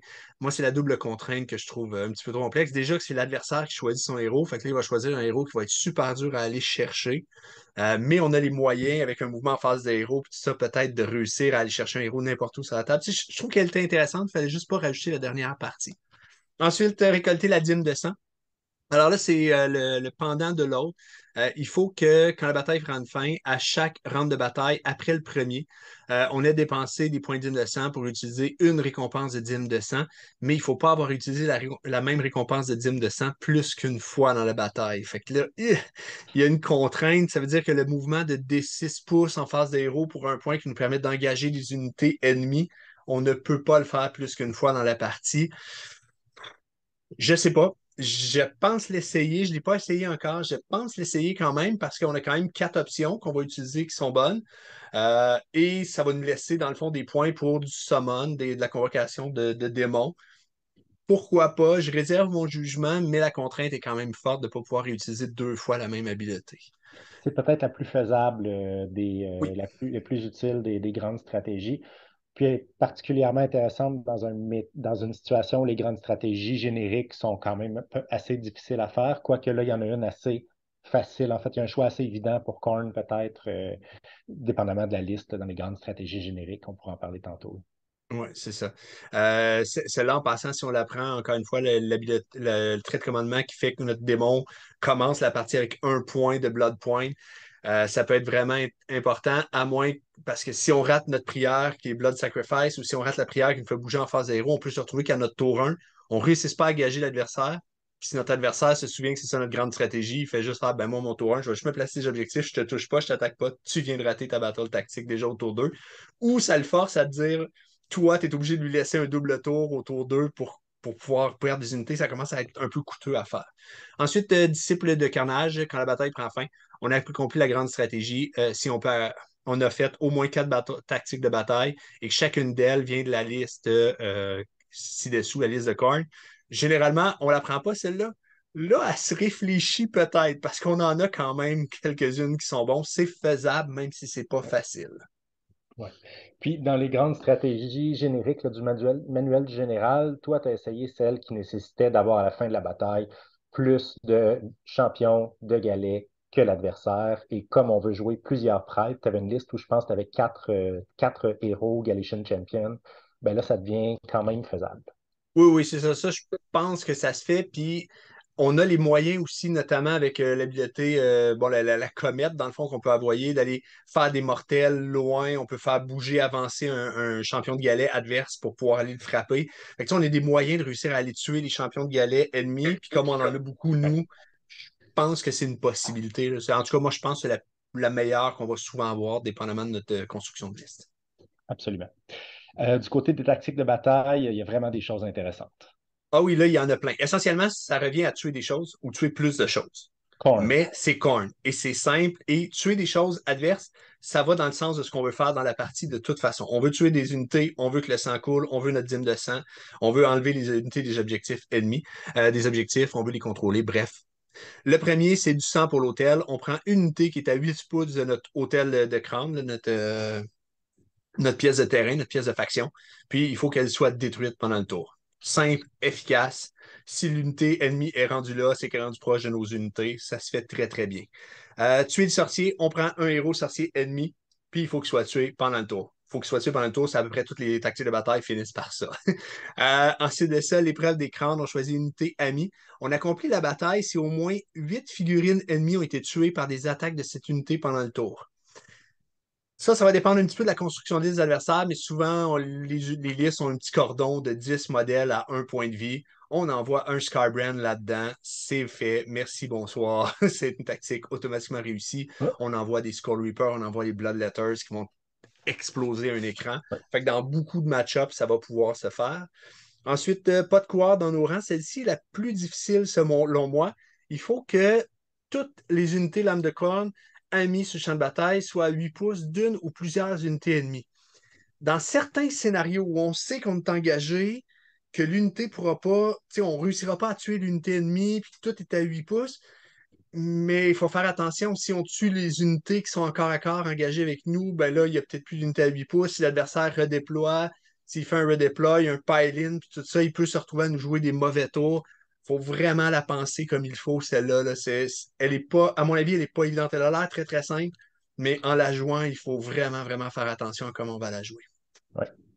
Et ne laisser personne en vie, ça c'est le fun. C'est une unité amie à 3 pouces ou plus d'unité ennemie. Puis il faut qu'on finisse la bataille, le round, pas le round, mais le tour, il faut la finir. Et notre unité amie, il ne faut plus qu'il y ait d'unité ennemie autour. Bref, ça revient à tuer les unités qui sont autour d'elle. Fait qu'on a des fois ce héros-là qui est pogné avec un ou deux petits modèles. Merci, bonsoir, c'est réglé, c'est automatique. On a des bons choix. Et le dernier, c'est on accomplit cette activité de bataille si au moins 4 unités ont été détruites à ce tour. Et à noter que c'est 4 unités. Ça peut être les nôtres, ça peut être celles de l'adversaire. Donc, encore là, ça se fait. Donc, sur 6 choix, ben, les 6 sont faisables, premièrement. Puis, il y en Mhm. a au moins 4 qui vont se faire à un moment ou à l'autre. Fait qu'on est bien servi. La seule critique que les joueurs Korn faisaient, c'est qu'on n'a pas de tactique de bataille pour le tour 1. Pour le tour 1, on est pris à devoir faire Cunning Maneuver avec un Galatian, mais on ne veut pas perdre nos Galatians, ils sont précieux, fait qu'il faut avancer un Galatian sur un objectif qui est dans notre territoire, ou peut-être un Desecrate d'Airland. Dans certains scénarios, on peut envoyer une unité très très loin puis aller chercher, mais au tour 1, on n'a pas d'option dans notre table à nous. Mm. Ce qui est assez rare, en fait. La Mhm. plupart des Battle Tomes n'ont pas d'habilité fiable à faire au tour 1. Donc, c'est vraiment le fameux Cunning Maneuver qui est le choix par défaut de la plupart des joueurs pour le tour 1. On passe ensuite au bataillon. Donc, on en a un. Vincent, est-ce qu'il est jouable? Oui, il est intéressant. C'est vraiment un beau bataillon, bien pensé. Dans le fond, on va prendre 5 Guard Chosen. Les Guard Chosen, essentiellement, ce sont les héros mortels. Donc, 4 Slaughter Priests et un Blood Secretor, admettons. Et dans le fond, ces héros-là vont être unifiés. Ils vont être un One Drop qu'on appelle. Là. Dans le fond, ils vont gagner l'équivalent d'un Battle Regimen. Et ils vont gagner en plus, magnifique, ils vont avoir une optimisation supplémentaire. Donc, on peut aller chercher, diminuer notre nombre de drops tout en allant chercher l'optimisation. Fait que pourquoi pas? Ça peut être une belle option qu'on peut avoir. C'est sûr que là, si on fait ça, par exemple, le Battle Regiment va être peut-être un petit peu plus dur à remplir. Ça va nous prendre beaucoup de héros pour réussir à le remplir, mais je sais pas, je trouve ça intéressant. L'habileté magnifique, c'est souvent ça qu'on veut quand on va aller chercher un Warlord Battalion, plus que le point de commandement. Puis là, en Mhm. plus de diminuer notre nombre de pauses. OK, correct. Je trouve que ça se défend comme bataillon, dépendamment des listes. C'est assez rare qu'on voit des bataillons qui n'incluent que des héros. On a quand même d'entourage dans les bataillons génériques, mais dans les Battle Tomes, on n'a pas vu ça souvent. Mhm.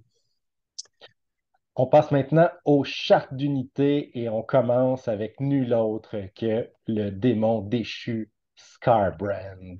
Ouais, j'ai été un peu pressé, j'ai affiché l'image trop rapidement, mais je suis comme excité. Euh, il est moins bon qu'avant.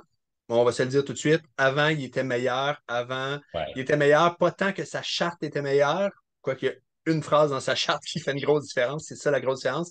Mais avant, on pouvait lui donner un double pile-in, ce qui était vraiment bon. On a perdu le double pile-in, on a perdu énormément d'impact avec ça. Ça va impacter Scarbrand, ça va impacter un autre de nos Blood Thirster aussi. Euh, et sa fameuse habileté qui fait des blessures mortelles automatiques, on ne peut plus avoir plus qu'une attaque avec. Donc, avant, on prenait des Ratmongers à côté, on prenait une bannière à côté. Il faisait minimalement, automatiquement, 24 blessures mortelles si on roulait pas de 6. Et il faisait un double pile-in pour en faire 48. Puis là, on oubliait puis qu'en plus, il y avait comme 18 attaques qu'il pouvait faire avec sa hache. C'était complètement cassé ce qu'il pouvait faire. C'était tellement bon. C'était comme une grosse bulle où tu voulais pas t'approcher quand tu étais l'adversaire parce que tu savais qu'il allait te charger ou plus réalistement, il allait faire un pile-in à 6 pouces qu'on a aussi perdu. Fait que quand les joueurs Korn ont vu ça sur les réseaux sociaux, j'ai vu beaucoup de gens dire hey, il est plus bon que tout ça. Non, il était trop bon avant. C'est lui qui portait un peu l'armée, lui, puis le Bloodthirster, Vincent Sage Rage, puis Unfettered Fury. C'est eux les trois qui portaient l'armée de Korn dans tous les tournois. Mais là, si on regarde, on essaie d'être objectif un peu, on regarde son profil. Son profil est tout à fait respectable. 16 points de vie, il a gagné 2 points de vie. Bouge de 8 pouces. OK, c'est correct, mais on peut le faire bouger de 8 pouces additionnels en phase de héros. On peut même lui donner des 6 pouces additionnels. Il a gagné, maintenant, il peut charger à 18 pouces en roulant 3 des 6. Donc, il a fiabilisé ses charges. Donc, ça, c'est vraiment une belle habileté. Il y a son Roar qui, comme encore une fois, c'est une attaque de tir à 8 pouces quand il est enragé, parce qu'il a encore sa charte inverse de tous les autres. Là. Plus il y a de dégâts, plus il est enragé. Il y a encore son tir qui va faire en sorte qu'il va faire, quand il est enragé, à peu près 2,5 blessures mortelles à l'adversaire à 8 pouces. On s'en fout, c'est pas pour ça qu'on le joue. On le joue pour son attaque, qui, lorsqu'il est enragé, sur un plus, il fait 8 blessures mortelles flat, puis sur un 6, il fait 16 blessures mortelles. C'est vraiment, vraiment beaucoup. Là. Même si c'est une bébite qui nous coûte un peu cher, presque il me semble, qu'il est rendu à 400 points, ou à peu près. Quand même, 8 blessures mortelles flat. Et on rajoute à ça 8 attaques qui maintenant touchent sur du 2 blessent sur du 2 rend -3, 3 de dommages. En moyenne, Scarbrand, quand il attaque contre du 4 il va faire 21 dommages environ à lui tout seul. C'est tout à fait respectable comme bébite. En plus, rendu au corps à corps, ben, on va pouvoir lui donner peut-être, pas au corps à corps, mais en phase de héros, s'il est encore engagé, on va pouvoir le faire frapper et tout. Il y a plein de choses qu'on peut faire. Ils ont clarifié un petit peu la formulation. Maintenant, s'il ne s'est pas battu dans un ou deux des tours du round précédent, ben, il est nécessairement enragé, donc il frappe à son plein profil le tour suivant. Donc, dès qu'il y a un tour où il n'a pas été engagé, le round d'après, il va être au maximum. Euh, Moi, je trouve qu'il est tout à fait jouable encore. Là. Il est juste plus cassé comme il était avant, mais c'était cassé. Là. Une unité qui pouvait faire qui pouvait faire automatiquement 48 blessures mortelles si on avait la bonne liste d'armées. Ça n'a pas de sens. Là. C'est idéal de déliter 2 unités en partant, puis avec ses autres haches, il pouvait en déliter une autre si l'adversaire s'était mis en tapon, puis tout ça. C'était complètement trop fort. Là, il est juste bon.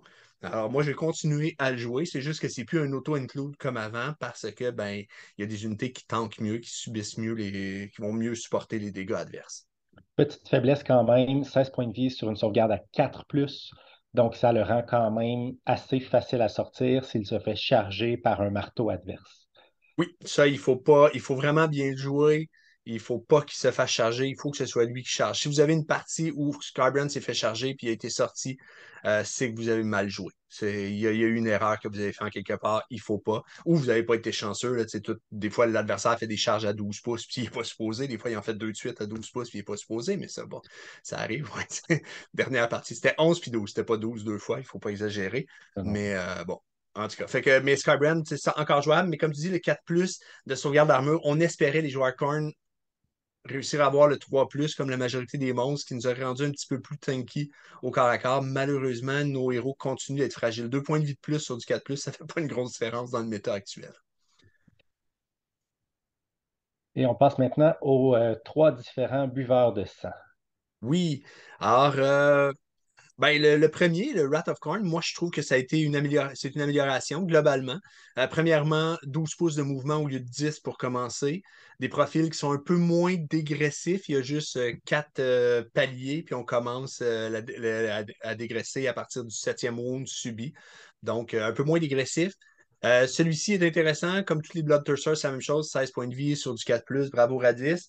Il y a deux attaques de tir. Une attaque de tir qui va cibler une unité ennemie. On compte le nombre de modèles jusqu'à 10. Et pour chaque modèle ennemi jusqu'à 10, on va rouler un dé sur du 2+, 3+, moins un, on fait du dommage. Correct. Plus, après ça, il y a toujours son gros fléau qui fait un 6 blessures mortelles flat quand ça réussit à toucher, blesser puis passer l'armure. Alors, on peut sniper un héros ennemi, pas avec Galatian dans la saison actuelle, mais éventuellement, ça risque de revenir. Ils ont aussi amélioré son profil. Comme on a pu, on va le voir, la bannière de Korn ne donne plus une bulle de +1 tout au long de la bataille. C'est juste une fois dans la partie. Alors, il y a 8 attaques flat qui maintenant touchent sur du 2+, blessent sur du 2+, donc il cogne un peu plus fort. À peu près 9-10 blessures contre du 10+, contre du 4+ de save d'armure. C'est correct, mais pour une bébite à 330 points, c'est pas non plus exceptionnel, là. On peut pas envoyer le Bloodthirster tout seul puis dire qu'il va démolir tout ce qu'il va toucher, c'est pas son rôle, mais il cogne plus fort qu'avant celui-ci. C'est pourquoi on va le prendre. Euh, c'est deux choses particulièrement. C'est que lui, quand il va frapper, il va pouvoir prendre un autre Bloodthirster, soit un Bloodthirster Insane Sight Rage ou Unfettered Fury, et il va les faire frapper tout de suite après lui. Si en plus on lui a donné Halo de sang, il va frapper en premier et il va faire frapper un autre Bloodthirster. Et là, quelqu'un disait Hey, je joue deux Wrath of Corn, Bloodthirster, puis deux Bloodthirster des deux autres types. Le premier Bloodthirster frappe avec Always Strike First, fait frapper un deuxième Bloodthirster. Rendu à notre tour d'activer parce que la phase de début de combat est passée, on fait frapper notre deuxième Wrath of Corn Bloodthirster et l'autre. Fait qu'on peut faire frapper nos 4 Bloodthirsters le tour où on charge avant l'adversaire si l'adversaire n'a pas de frappe en premier. Ben là, 4 qui frappent à peu près à 9-10 dommages chaque, ça commence à picosser l'adversaire. Ça commence à être pas pire. Et il nous donne en plus un point de commandement à chaque tour. Fait que c'est bon. Ce qui C'est vraiment ce bon. qui est très bon, en fait. Mais c'est pas mon préféré. Et c'est pas lui non plus mon préféré. Ce l'était, c'était le préféré de tous les joueurs Korn parce qu'il pouvait exploser sur les blessures mortelles. Mhm. C'est plus le cas malheureusement. Alors, il y a seulement 5 attaques. Ça n'a pas beaucoup changé. Son profil est encore un peu trop dégressif à mon goût parce qu'il perd à la fois des nombres d'attaques et des blessures mortelles à la ronde. On le prend juste pour ça. Il fait des blessures mortelles, puis là, sur du 6+, quand il réussit à blesser, c'est toutes les unités à 8 pouces qui vont subir, quand il est en pleine forme, 4 blessures mortelles. Sauf que si on fait les stats, c'est vraiment bon. Mais si on fait les stats, mettons qu'on va lui donner 6 attaques, je l'ai calculé en mettant 6 attaques parce qu'on va trouver un moyen de donner un +1. Il y a des façons de lui donner plus une attaque. C'est juste une fois sur deux que ça se produit le cas de blessure mortelle.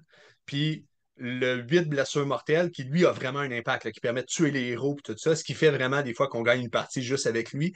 Mais ça arrive seulement 12% des fois, une fois sur 8 à peu près que ça va arriver. Donc là, dans la majorité des parties, ça ne se produira pas. Avant, on le jouait, puis il était plus fiable un petit peu. Puis là, j'ai calculé en passant ces statistiques-là, c'est en lui donnant All-Out Attack pour qu'il touche sur du 3+, pour augmenter les chances qu'on ait des dés à rouler pour blesser.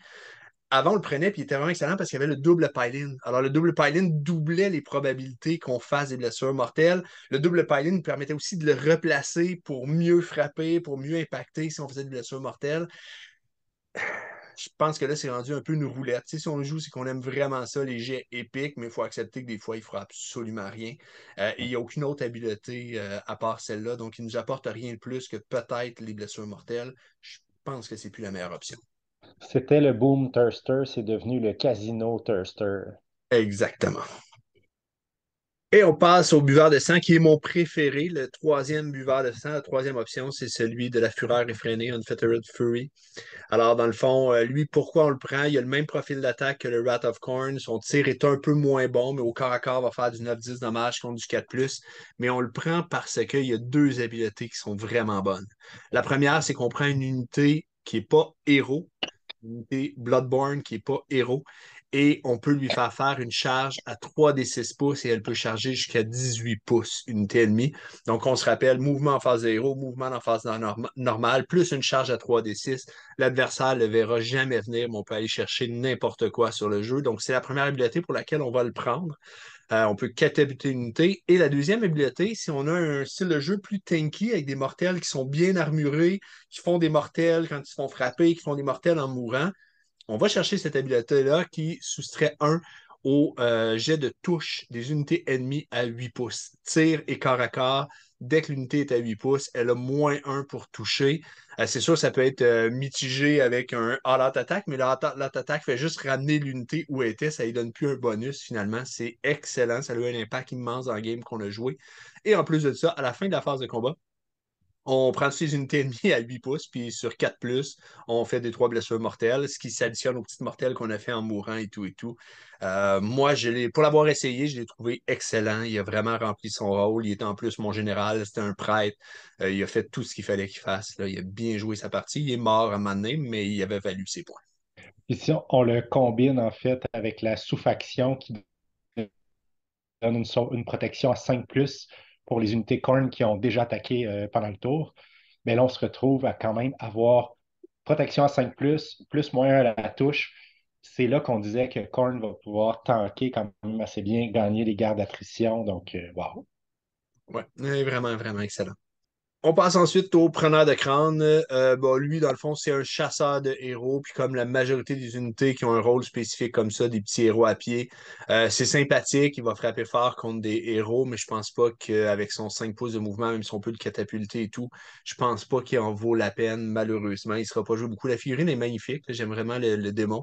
Mais son rôle est pas très clair dans l'armée parce que pour pouvoir aller frapper les héros ennemis, il faut que tu passes par-dessus les cordons, puis tout ça, ce sera pas évident, là. Fait que je vois moins un peu son utilité à celui-ci, même si on peut l'inclure, il est correct, il frappe avec un profil d'attaque qui est tout à fait raisonnable, mais voilà. Hmm. Si vous aimez les chiens, alors vous avez Karanak et vous avez les molosses de Korn. Alors, Karanak, profil intéressant, écoute, je sais pas trop quoi en penser. C'est un héros, 8 pouces de mouvement, 7 points de vie, bon, etc. C'est assez classique, sauf que lui, ce qu'il y a de particulier, vraiment, ce qui est vraiment bon chez lui, c'est qu'il va nous permettre, lorsqu'on convoque une unité de molosses de Korn, les Bloodhounds, il va nous permettre de mettre les Bloodhounds à moins de 9 pouces des unités ennemies, en autant que c'est à 8 pouces de lui. Fait que je sais pas trop quoi penser. Je vois des scénarios, évidemment, où ça peut être intéressant. Des fois, l'adversaire se place de façon stratégique pour pas qu'on puisse summoner à 9 pouces sur l'objectif. Ben là, si on a un Karanak, on peut outrepasser, dans le fond, cette règle-là, en autant qu'on est à 3 pouces des unités ennemies. Mais en fait, non, il n'y a même pas il y a rien qui dit qu'il faut être à 3 pouces des unités ennemies quand on fait le summoning. Fait que, bref, on pourrait même mettre une unité déjà engagée en corps à corps avec l'ennemi. Je sais pas. Il y a des applications intéressantes peut-être à faire avec ça. En plus de ça, au début de la première phase de héros, dans la première phase, après le déploiement, excusez-moi, on va désigner une unité ennemie héros. Puis ça va être la proie de Karanak. Puis on va pouvoir faire, si on est à plus que 9 pouces des unités ennemies à Karanak, un mouvement vers cette unité-là pendant la phase de l'adversaire. Donc, tu sais, ça va nous permettre de le bouger plus vite, de le déplacer. Je ne sais pas, il y a peut-être des applications intéressantes là, à faire avec Karanak. Ce sera à voir. Je ne dis pas non. Je ne suis pas encore convaincu non plus que ça va être si pertinent que ça, parce qu'il faut avoir des points pour appeler. Il n'appelle pas lui-même une unité de chien.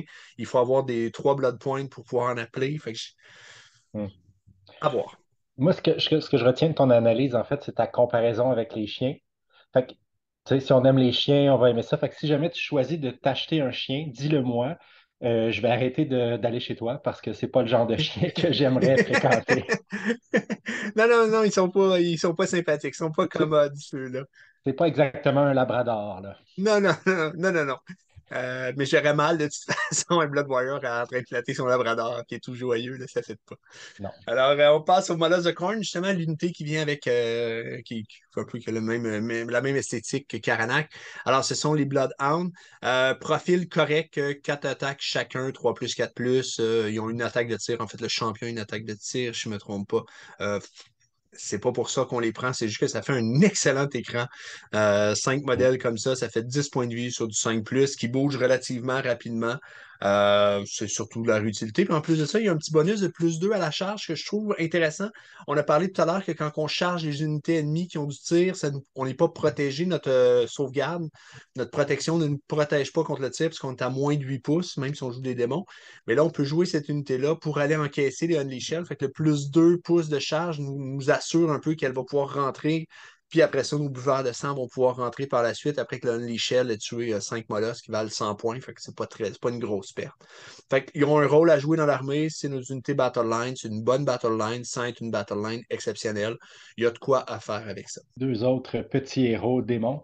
En fait, En un fait, est un un petit autre. héros, puis l'autre, c'est l'unité. Ouais. Oui, tout à fait. Ensuite, c'est les Bloodletters. Alors, le maître de sang, lui, ce qui est intéressant, c'est qu'il a gagné le mot-clé prêtre.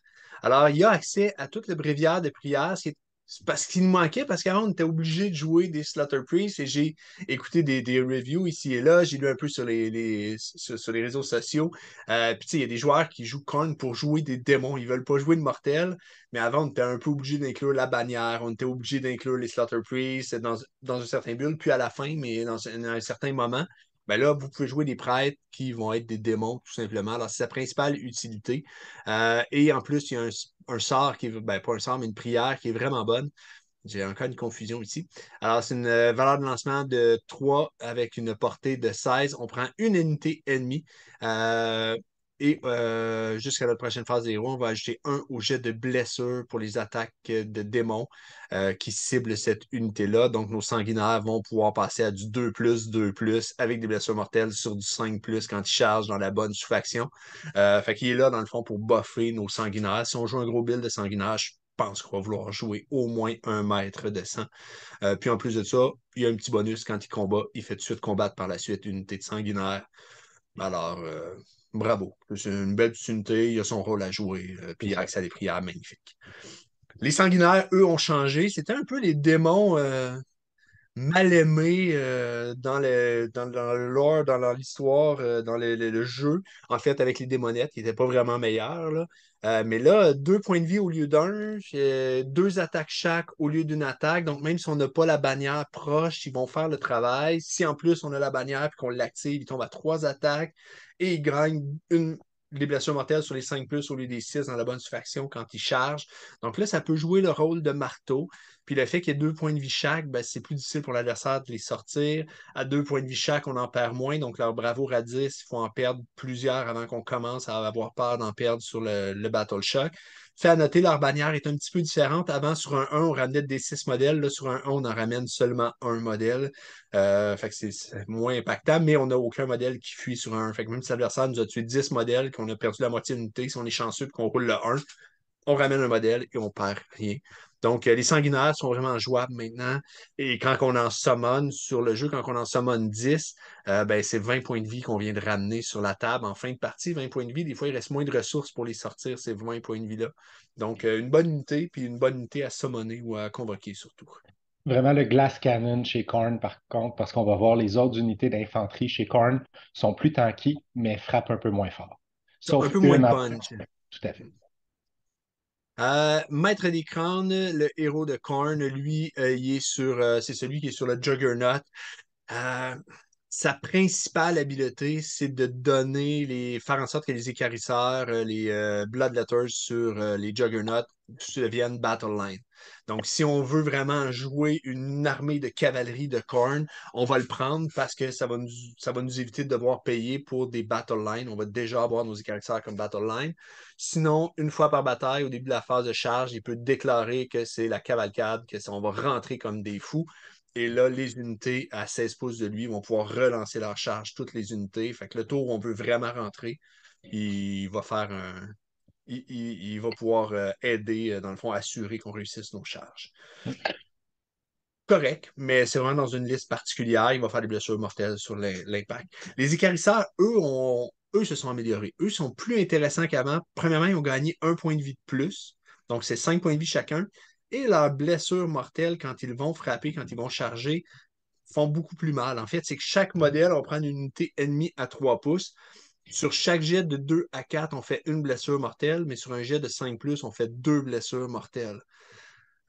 Donc, une unité de 3, on va faire 4 blessures mortelles en partant. Ça, c'est juste sur notre charge. Ça commence à être le fun. Ça commence à cogner un peu. Après ça, ben, 2 attaques chaque, 3 plus moins 1. Leur défaut, c'est qu'ils tankent assez bien avec une save d'armure de 3, mais un coup qu'ils vont avoir fait leur blessure d'impact, c'est pas mal fini. Il manque de Ça pas. frappe pas. Ouais, C'est leur défaut. vraiment. Le trône de sang, ça, c'est une unité qui fait jaser aussi beaucoup. C'est un prêtre et un totem, donc donne des habiletés de commandement à 18 18. pouces. Puis c'est un prêtre, a accès à toutes les prières intéressantes qu'on connaît. Euh, et dans le fond, sa prière, lui, c'est vraiment si on décide de jouer des mortels, pas des mortels, des démons, mais des petits démons, pas des buveurs de sang. Sa prière va nous permettre de choisir une unité d'écarisseurs ou d'os sanguinaires. Si c'est des os sanguinaires, on va ramener des 6 modèles, donc des Bloodletters. Puis si c'est des écarisseurs, on va ramener une figurine dans l'unité. Ça a une valeur de lancement de 3 relançable si on est à portée de l'altar. Euh, 10 points de vie sur 4 ça ne sort pas facilement non plus comme héros. Correct, c'est une unité qui, je trouve, a son rôle à jouer, encore là, dans une liste particulière, parce qu'on va vouloir son sort spécifiquement pour ramener nos démons. Mais il a le défaut d'avoir 10 points de vie. C'est le pire nombre, c'est la pire caractéristique de blessure pour un héros. 10, c'est pas super tanky, 10, mais ça rentre pas dans les bataillons pour les héros de moins de 10 points de vie. Ouais. Le petit truc qui l'aide un peu, c'est qu'en phase de combat, quand il va tuer une unité ennemie, il va guérir une blessure allouée, qui lui est allouée. Fait que mais c'est ça. Moi, comme tu dis, on préfère 9 ou 12 mettons. Tu sais, c'est soit t'es vraiment au-dessus de 10, soit t'es à 9. Mais il y a quand même son rôle à jouer indépendamment de ça, même si malheureusement il est un petit peu fragile. Ensuite, le canon à cran. Oui, vas-y. Et oui, le canon à crâne qui est maintenant jouable.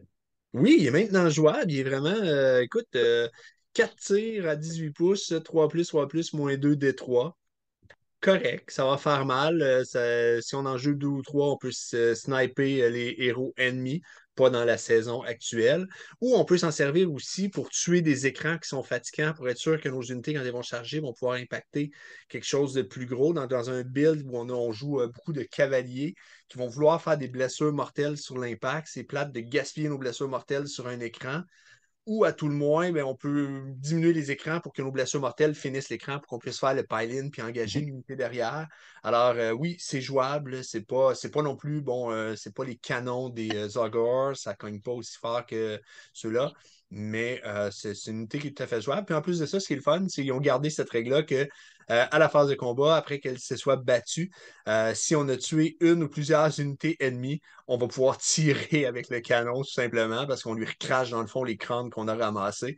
Moi, juste pour ça, j'en veux un ou deux dans ma liste, juste pour le plaisir de les jouer. Ah, c'est Euh, fluff. C'est très, très fluff. c'est très, très fluff. Puis le tir est bon aussi. Là. C'est un bon tir quand même pour l'unité. Fait que je pense qu'on va en voir sur les tables. Ça nous donne un peu de projection. Si on peut imaginer une grosse armée très tanky avec des Blood Warriors à 3 plus de sauvegarde d'armure, puis des canons derrière qui tirent pour affaiblir en plus des mortels qu'on fait. Il y a quelque chose à essayer là. Et ça revient à ce que je disais depuis le début. C'est intéressant parce qu'on ne sait pas trop c'est quoi la meilleure liste optimale parce qu'il y a plein d'unités qui sont bonnes mais on n'a pas de Washcroll non plus qui semble totalement cassé, totalement trop fort. C'est vraiment nos habiletés d'allégeance qui rendent l'armée forte, selon moi. Et on passe à la partie mortelle. Oui. Alors, on a Korgoskul, qui est notre seigneur de Khorne par excellence, le champion de la Gore-Tide. Un profil d'attaque qui est correct. Évidemment, il n'ira pas tuer à lui tout seul une grosse unité, c'est pas son rôle. Mais ça peut faire une bonne unité de chasse. Quelques habiletés intéressantes. La plus intéressante, notamment, qui est la plus rôle, c'est qu'il peut faire un mouvement d'engagement à 8 pouces. Alors, l'adversaire le voit pas venir, mais tu peux être à 8 pouces, tu fais ton mouvement d'engagement, tu frappes. Si sa hache fait une blessure à un modèle, à la fin de la phase sur 5+, le modèle disparaît, il est sling tout simplement. Fait que ça peut être vraiment terrifiant. Si l'adversaire joue une grosse pièce, ça peut faire très peur d'amener ça dans une bulle finalement qui est à peu près 17-18 pouces. Si on compte le cercle, le socle de Korgoskul, il faut vraiment se tenir loin pour pas subir les mortels. Donc, moi, je trouve, en tout cas, il a son rôle à jouer, il est intéressant. Sinon, son habileté, s'il est le chef de la Gore-Tide, si on joue en Gore-Tide, dans le fond, une fois par bataille, il va faire en sorte que toutes les unités Gore-Tide toutes les unités Gore-Tide vont pouvoir lancer un dé supplémentaire lorsqu'elles vont mourir. Donc, au lieu de faire un jet de dé par unité, ben, on va pas avoir une unité, mais par modèle, on va faire deux jets de dé par modèle. Donc, chaque 5+ fait des blessures mortelles. Si on a des Blood Warriors, on tombe à 3. Ça commence à faire beaucoup de mortels quand on meurt. Fait il y a beaucoup de gens, j'ai vu des listes, beaucoup de listes où les gens voulaient le tester. Ouais. Ouais, il y a quelque chose à faire avec Korgoskul. Puis c'est vraiment une nouveauté. C'est, à ma connaissance, la première fois qu'on a la possibilité de faire un mouvement d'engagement à plus de 6 pouces. Donc, il y avait déjà plusieurs unités dans différentes factions qui pouvaient faire des pile-ins à 6 pouces. Là, 8 pouces, ça commence à être très long, là. Ben, en fait, il avait déjà cette habileté-là, par exemple. Lui, Ah, il l'a d'accord. toujours eu. OK. Il est vraiment, lui, il voit du combat, il va au combat, il reste pas derrière. C'est le héros de Korn par excellence. C'est flop. Oui, oui. Alors, le nouveau héros, le ritualiste, c'est un prêtre. Et ce que je vois, c'est qu'à vrai, tout le monde en joue un dans sa liste. Au départ, j'ai pas compris pourquoi, parce que son habileté sur laquelle j'ai focusé, c'est son habileté qui fait en sorte qu'à la fin de la phase de mouvement, s'il est à 3 pouces d'un objectif ou d'une pièce de terrain, il désigne cet objectif ou cette pièce de terrain-là comme un lieu desecrated en anglais, euh, par corn. Et là, toutes les unités qui vont corn sont à 8 pouces, entièrement à 8 pouces, vont gagner +1 to hit. Ce qui peut être bon, mais dans certains scénarios, ça va dépendre. C'est sûr qu'on imagine Prize of Galet où il y a un objectif central, on désigne l'objectif central. C'est sûr que là, toutes nos unités à peu près vont en bénéficier. Mais je me dis, dans certains, lui, il faut qu'il soit à 3 pouces. Ça peut être pas évident. Puis 8 pouces, c'est quand même petit. Bon. Sauf que ce que j'avais oublié de regarder, c'est que c'est un prêtre, donc il a accès à toutes les prières, et sa prière, elle est bonne. Si on joue une liste tanky, sa prière, dans le fond, c'est une valeur d'exaucement de 4. On prend une unité ennemie à 16 pouces et on soustrait 1 à la caractéristique des armes de mêlée de cette unité-là. Fait que si on joue lui, plus qu'on a la ward à 5 quand on s'est engagé, plus qu'on a notre Bloodthirster qui donne -1 pour toucher, l'adversaire ne nous tue pas. C'est sûr que là, on ne fait pas de blessure mortelle en mourant, mais on gagne la guerre d'attrition. Là, ça va être facile. Même pour des Blood Warriors qui ne cognent pas si fort que ça, la guerre d'attrition va être gagnée. Là. Fait que il y a vraiment un rôle à jouer. Fait que je comprends pourquoi on en joue. On veut plusieurs prêtres, puis plutôt que d'avoir toujours le même prêtre qui a la même prière sur son Watchwall, mais qu'on peut juste lancer une fois, celui-ci nous donne une option de plus comme prière, dépendamment de la bataille. Dans certaines batailles, c'est peut-être pas ça qu'on va lancer la prière qu'on lui a donnée, mais on a une option qui est intéressante là. Et de temps en temps, son habileté de maudire un lieu pour donner une bulle de +1 to hit dans celui-là va être tout à fait pertinente. Donc, oui, je pense que ça va en prendre un dans pas mal toutes les listes, là. Ils se sont arrangés pour qu'on achète la nouvelle figurine. Ben, -1 attaque, c'est probablement le meilleur debuff de combat du jeu. Ça a un impact majeur. La plupart des unités, des marteaux ennemis, vont avoir 2, 3, 4 attaques par profil, par ligne. Donc là, ça va enlever entre 25 et 50 de la létalité de la majorité des marteaux adverses. Donc, c'est très, très bon. Ça, il est vraiment bon, là. Je pense que ça va être ce qu'on appelle un auto-include. Oui, contre la plupart des unités, -1 attaque, c'est meilleur, c'est nettement meilleur statistiquement que -1 to hit ou que -1 to wound. Ensuite de ça, ben, on a le Seigneur de Corn qui, lui, dans le fond, ben, c'est un peu la même chose que son pendant démoniaque sur Juggernaut.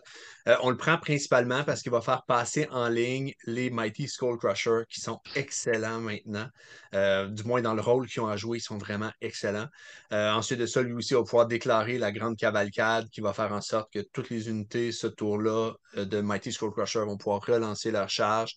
Et comme tous ceux qui sont sur des Juggernauts, il fait des blessures mortelles sur l'impact. Donc, 8 points de vie sur du 2 plus de sauvegarde d'armure. C'est un héros qu'on ne sort pas facilement.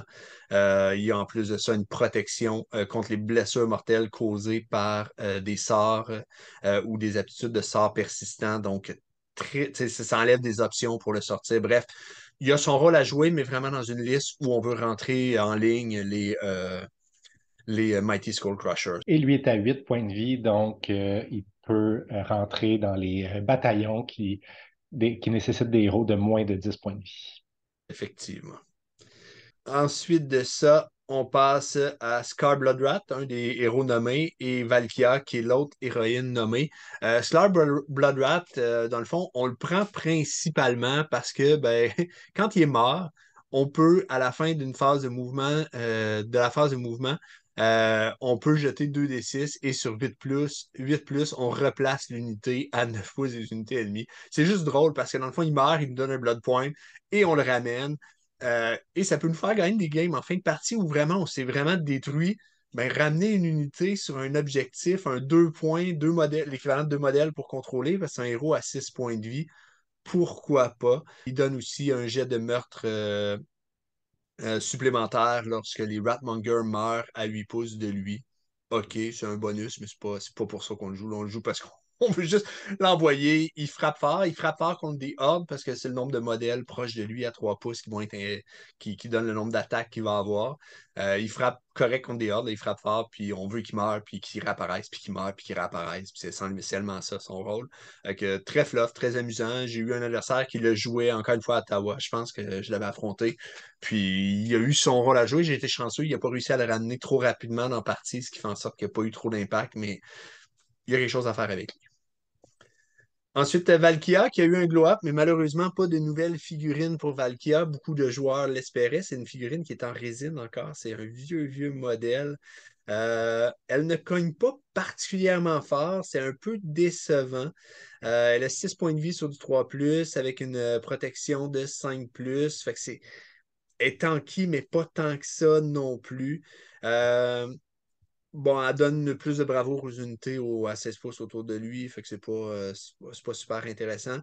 Sa principale utilité, ça va être une unité de chasse. Après le déploiement, au lieu de la placer sur le champ de bataille, on peut la mettre dans le ciel puis dire que dans le ciel, elle est en réserve dans ce cas. Puis à la fin de notre phase de mouvement, on peut placer l'unité sur le champ de bataille à 9 pouces des unités ennemies. De plus, on peut prendre une unité ennemie à 10 pouces de cette unité et jeter un dé sur un rien se passe sur 2 plus l'unité ennemie subie. Autant de blessures mortelles que le résultat du dé. Fait qu'elle va arriver, puis elle va pouvoir faire des blessures mortelles à une unité qui est proche, puis après ça, elle va pouvoir peut-être réussir sa charge, puis après ça, faire des dégâts. Je, je pense qu'elle n'a pas un profil qui cogne assez pour la justifier comme unité de chasse. Je pense que ce ne sera pas. Malheureusement, là, il aurait fallu qu'elle Ouais. cogne un petit peu plus fort. Qu'elle ait un bonus, par exemple, sur une proie qu'on peut désigner ou quelque chose comme 5 attaques qui font 2 de dommages, c'est pas assez. Alors, le Despote de Korn, correct, c'est pas le héros qu'on va voir le plus souvent. Souvent, on va payer pour aller chercher Korgoskal, qui a beaucoup plus d'habileté que lui, qui est plus intéressant. Euh, ce qu'il a comme habileté, c'est qu'on peut utiliser une aptitude de commandement au début de la phase de combat. Cette unité doit donner l'ordre et l'unité qui la reçoit doit être une unité de carne élue, donc une unité, un héros finalement, Guard Chosen. Puis l'effet de frappe en premier s'applique à l'unité de Guard Chosen. Mais nos héros, on l'a vu, ils n'ont pas des profils d'attaque à tout casser non plus, donc je vois mal. Puis Games Workshop a encore un petit peu de misère des fois avec les héros à pied à réaliser leur rôle. Tu sais, un héros à pied qui est là pour cogner, mais qui a juste 5 attaques, c'est fragile un peu. S'il a juste 4-5 attaques, on veut qu'il y ait une habileté qui est structurante pour l'armée, qui donne des buffs intéressants ou des debuffs intéressants. Puis sinon, il faut que ça ait 7 ou 8 attaques pour que ça vaille la peine de la jouer. Sinon, on va jouer tout simplement une unité. Mhm. L'unité qui était auto-include par excellence dans toutes les listes de Khorne pendant un certain moment, c'était le Blood Secretor, le concentrateur en français. Dans le fond, c'est la bannière qui a beaucoup changé. Dans le fond, maintenant, son habileté principale, c'est que les unités euh, lames de Khorne qui sont à 16 pouces de lui, dans le fond, ce qu'on va pouvoir faire en sorte, c'est qu'on va pouvoir les rallier sur du 4+, au lieu de les relier sur du 6+. Donc, c'est vraiment bon. Évidemment, j'ai dit les unités lames de corne, mais c'est lames de corne mortelles qui vont en bénéficier. Fait que c'est vraiment, si on veut jouer beaucoup de mortels, c'est à ça qu'il va servir. Et ensuite de ça, l'autre habileté, c'est qu'il va encore donner un +1 attaque aux unités lames de corne. Cette fois-ci, non pas à 16 pouces de lui, mais sur tout le champ de bataille, mais c'est une fois par bataille seulement. Donc, on prend une phase de combat, on plante la bannière, et là, on a +1 attaque, mais juste une fois. Fait que c'est plus tout le temps, mais le tour impactant, tu peux le jouer. Puis une bulle de 4 rallye sur 4+, ça peut être vraiment très, très bon, on le sait. Rallye sur 4+, en fait, c'est pas juste très, très bon, c'est excellent, en fait. Ouais. Surtout dans une armée qui peine encore un peu contre le tir parce que les mortels n'ont pas la protection à 5+ contre le tir, donc on va en perdre contre les unités de tir. Mais si nos unités n'ont pas été complètement décimées, les rallier sur 4+, ça va être vraiment précieux. Évidemment que là, on va le mettre comme on va utiliser l'aspect Leadership of the Alpha. qui va faire qu'on va le faire sur 3 unités. Fait que, tu sais, au tour 1, on reçoit les tirs. Si on ne perd pas nos unités, mais que nos unités sont juste affaiblies, on peut les remonter pour pouvoir cogner. Je pense que si on joue beaucoup de mortels, ça va être pas mal auto-include lui, puis celui qui Ouais. s'en vient, le Prêtre du Carnage. C'est clair qu'on va en jouer. Alors, le Prêtre du Et Carnage, Slaughter Priest. Brother Priest, écoutez, la table des prières est tellement bonne qu'on va vouloir les jouer pour ça. Et ils ont quand même gardé hein, leur prière qui, sur 4+, à 16 pouces, va faire D6 blessures mortelles. Fait que c'est une façon de faire mal. Là. D6 mortelles plus la comète, je te l'ai fait dans la dernière partie.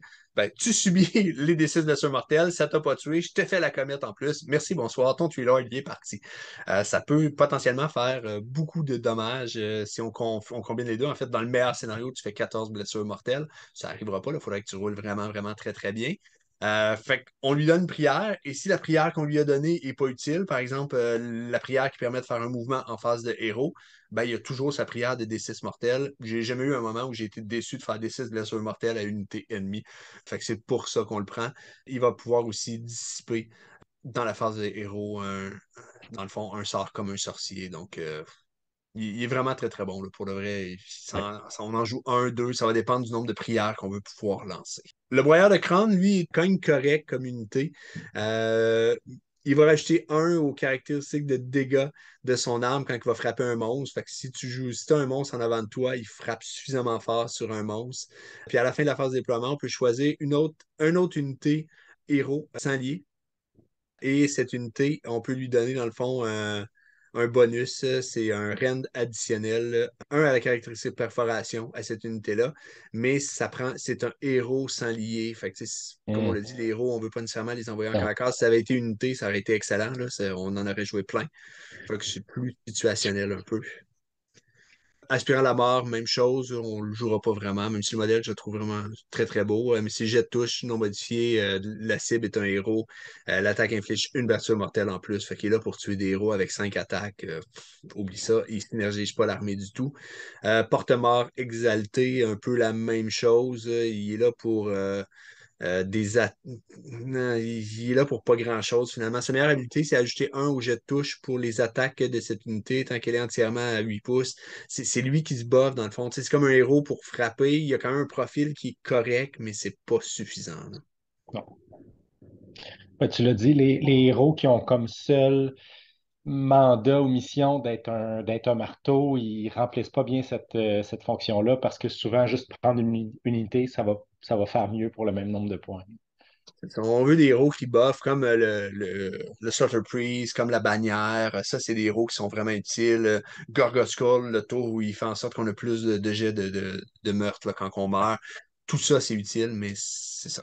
On passe à une unité qu'on a vu sur les tables, qu'on va continuer de voir, les pillards de sang, les Blood River, dans le fond, qui sont bons, en fait. Ils ont maintenant 2 attaques chaque. Et ils ont, dans le fond, l'attaque qu'il y avait avant avec la bannière, ils l'ont déjà sur leur profil. Puis on ajoute un au jet de blessure de cette unité lorsqu'elle est entièrement à 16 pouces des totems. Donc ça picosse un peu comme unité, mais on la prend principalement parce que c'est un écran, puis principalement parce que c'est un Blood Point à 80 points. C'est à ça que ça sert. On va le sacrifier, on va le faire mourir parce que ça va être un écran, on va l'envoyer prendre un Unleash Shell, on va faire notre Blood Point pour 80 points. Merci, ça va avoir joué son rôle. Fait qu'on va continuer à en voir pour compléter les listes. Quoique, on va le voir plus tard, on a d'autres unités intéressantes peut-être à sacrifier, peut-être Ouais. plus intéressantes que les Blood Beaver. Les enrageurs, eux, demeurent tout à fait pertinents. Ils ont un profil qui est similaire à ce qu'il y avait avant, quand même un bon profil d'attaque, 4 attaques chaque sur du 3+, moins 1, 1. Et encore une fois, ce qui est bon, c'est qu'ils donnent une attaque additionnelle aux unités lames de corne qui sont entièrement à 8 pouces. Donc, on vient d'augmenter la létalité de notre armée avec eux. Puis, c'est une bonne unité parce qu'on augmente la létalité, mais c'est quand même 15 points de vie. Une unité de 5, c'est 15 points de vie sur du 5 qui frappe, qui fait des blessures mortelles en touchant. Puis, l'adversaire, quand il nous frappe, si son jet pour toucher est 1, il se prend une blessure mortelle. Donc, c'est une unité, encore une fois, qui ne sera pas le fun à affronter. Tu prends une blessure mortelle quand tu frappes dessus, tu prends une blessure mortelle quand elle meurt. Puis en plus de ça, il rend l'armée plus létale. Je pense qu'on va en voir encore beaucoup sur les tables, là. Pas nécessairement beaucoup d'unités de ça, mais beaucoup de listes qui vont jouer au moins une unité, augmenter un petit peu la létalité. Et on passe au Blood Warrior.